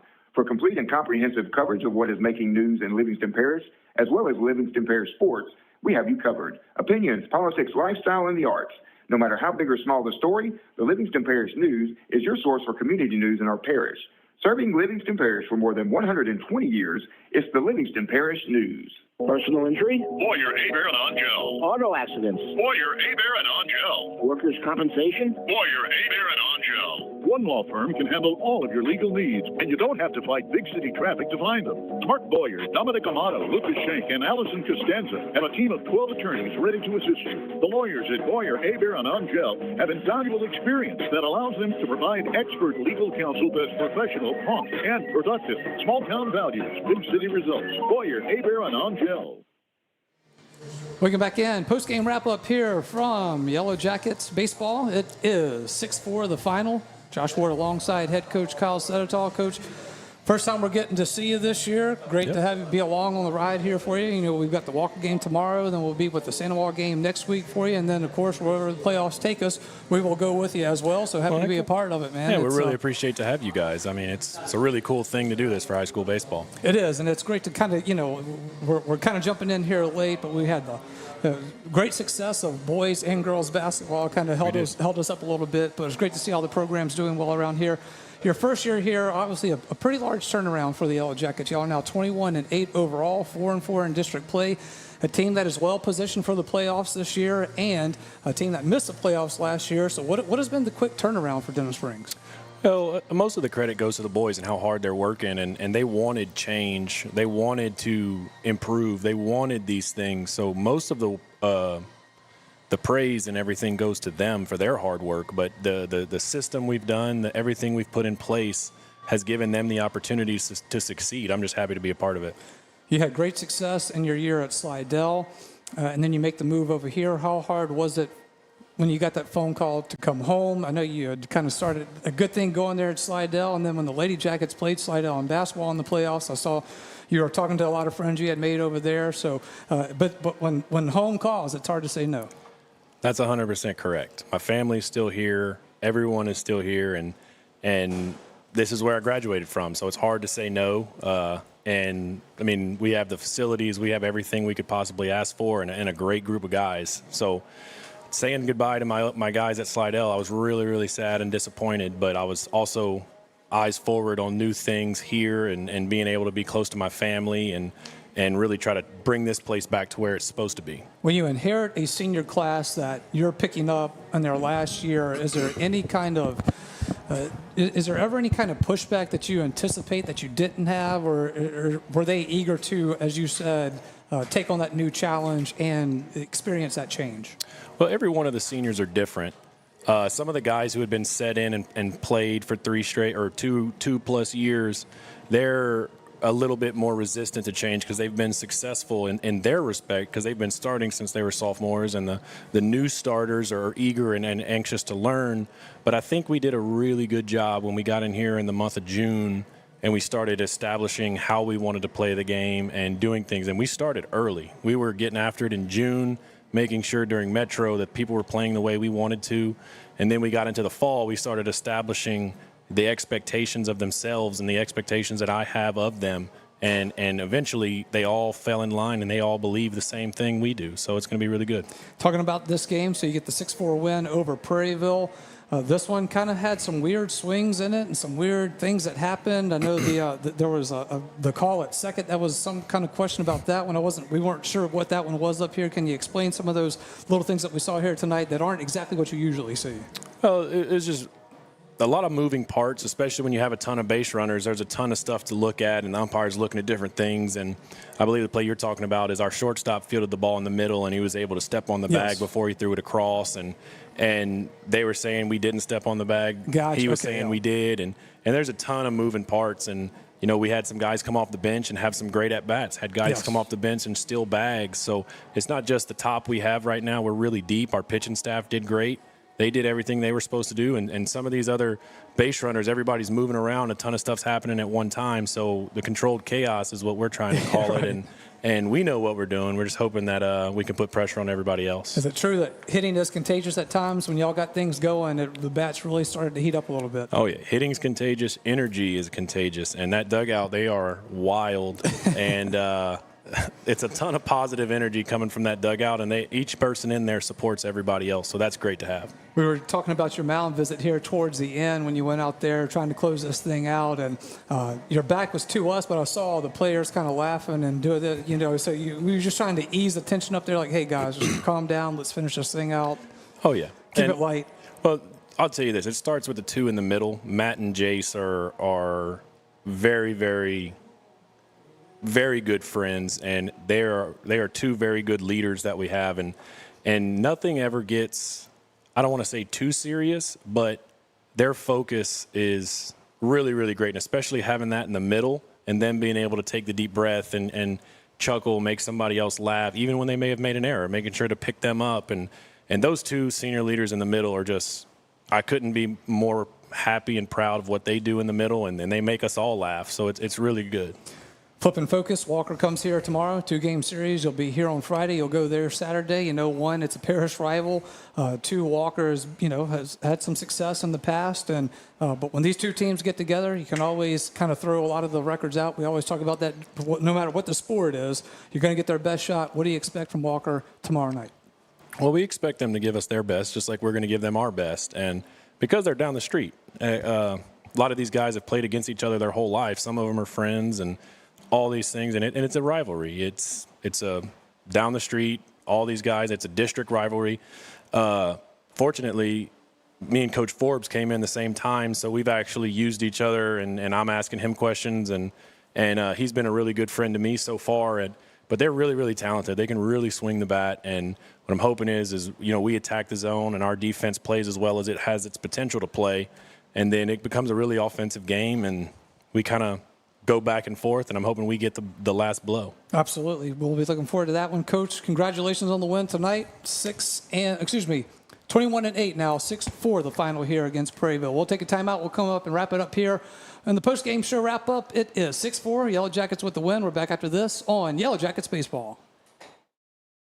You are our first priority at Innovative Audio. Innovative Audio offers the very best selection of mobile audio and video, window tint, and vehicle security. Innovative Audio's installation and tinting is the finest in the industry. And Innovative Audio's work comes with lifetime warranties on all audio, video, and tint installations. Most importantly, Innovative Audio specializes in serving you. You are our first priority at Innovative Audio, 1400 South Range, Denham Springs. Visit us on Facebook. Peak Performance Physical Therapy has been serving the wonderful people of Livingston Parish for over 20 years now. This is Ben Wilson, Denham Springs High School, class of 98, and the much younger Stephen Wilson, class of 2003. We are honored to have the opportunity to help those in our community return to a normal way of life following injury. From the geriatric population to the young athlete, we are committed to helping you become stronger, faster, and better. So for all of your physical therapy and rehab needs, come see us at Peak Performance Physical Therapy, located in Denham Springs at 145 Aspen Square, or visit our website at peakperformancephysicaltherapy.com.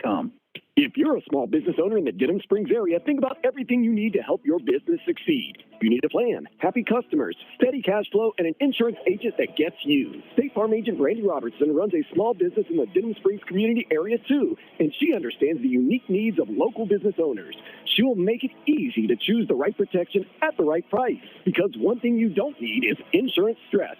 Call State Farm agent Brandy Robertson for your small business needs. Like a good neighbor, State Farm is there. Fire and water, cleanup and restoration. Serve Pro of Livingston. The #1 choice in cleanup and restoration is Serve Pro of Livingston. Whether it's water damage, fire damage, mold, storm, or construction issues, let the highly trained professionals at Serve Pro of Livingston clean and restore your property and make it like it never happened. Serve Pro of Livingston is prepared for just about anything and is open 24/7, so Serve Pro is faster to any disaster. Serve Pro of Livingston, Florida Boulevard, Denham Springs. Soon to be at the old Albertsons. Fire and water, cleanup and restoration. Serve Pro of Livingston.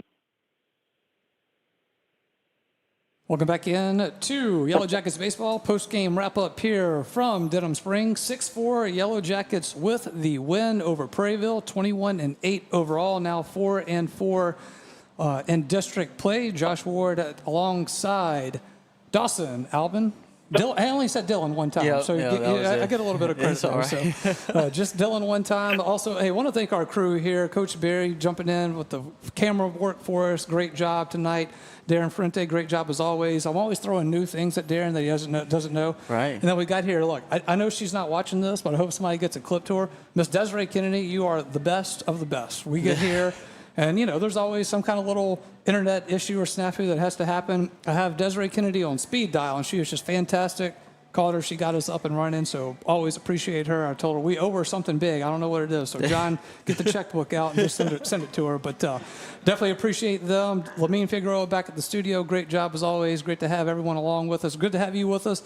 And, again, softball will get started Saturday at 9:30 a.m. with Darren Ferrente and Coach David Bork. I will be the man behind the scenes for that one, helping Darren out. So hope you all join us for that.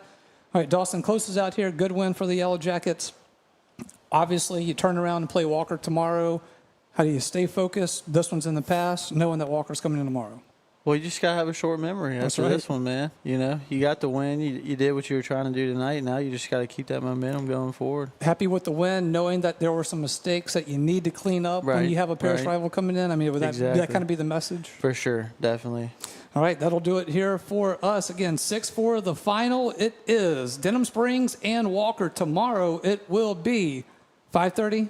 Sporting Center, Yellow Jackets warm-up right in this spot. If you can't make it out to the ballpark, please come and join us. And that will do it for us here from Denham Springs. We will see you tomorrow night. For Lamine Figueroa back to the studio, for John Fine, for Darren Ferrente, for Coach Barry, for Dawson Albin, I'm Josh Ward saying good night, everybody. You've been listening to Denham Springs High School softball broadcast on Family Radio 91.9 FM, Baton Rouge. On the net at johnfineproductions.com. And on YouTube, please subscribe at DS Jacket Vision. Darren Ferrante on play-by-play with David Bork on color commentary. Denham Springs High School softball broadcast.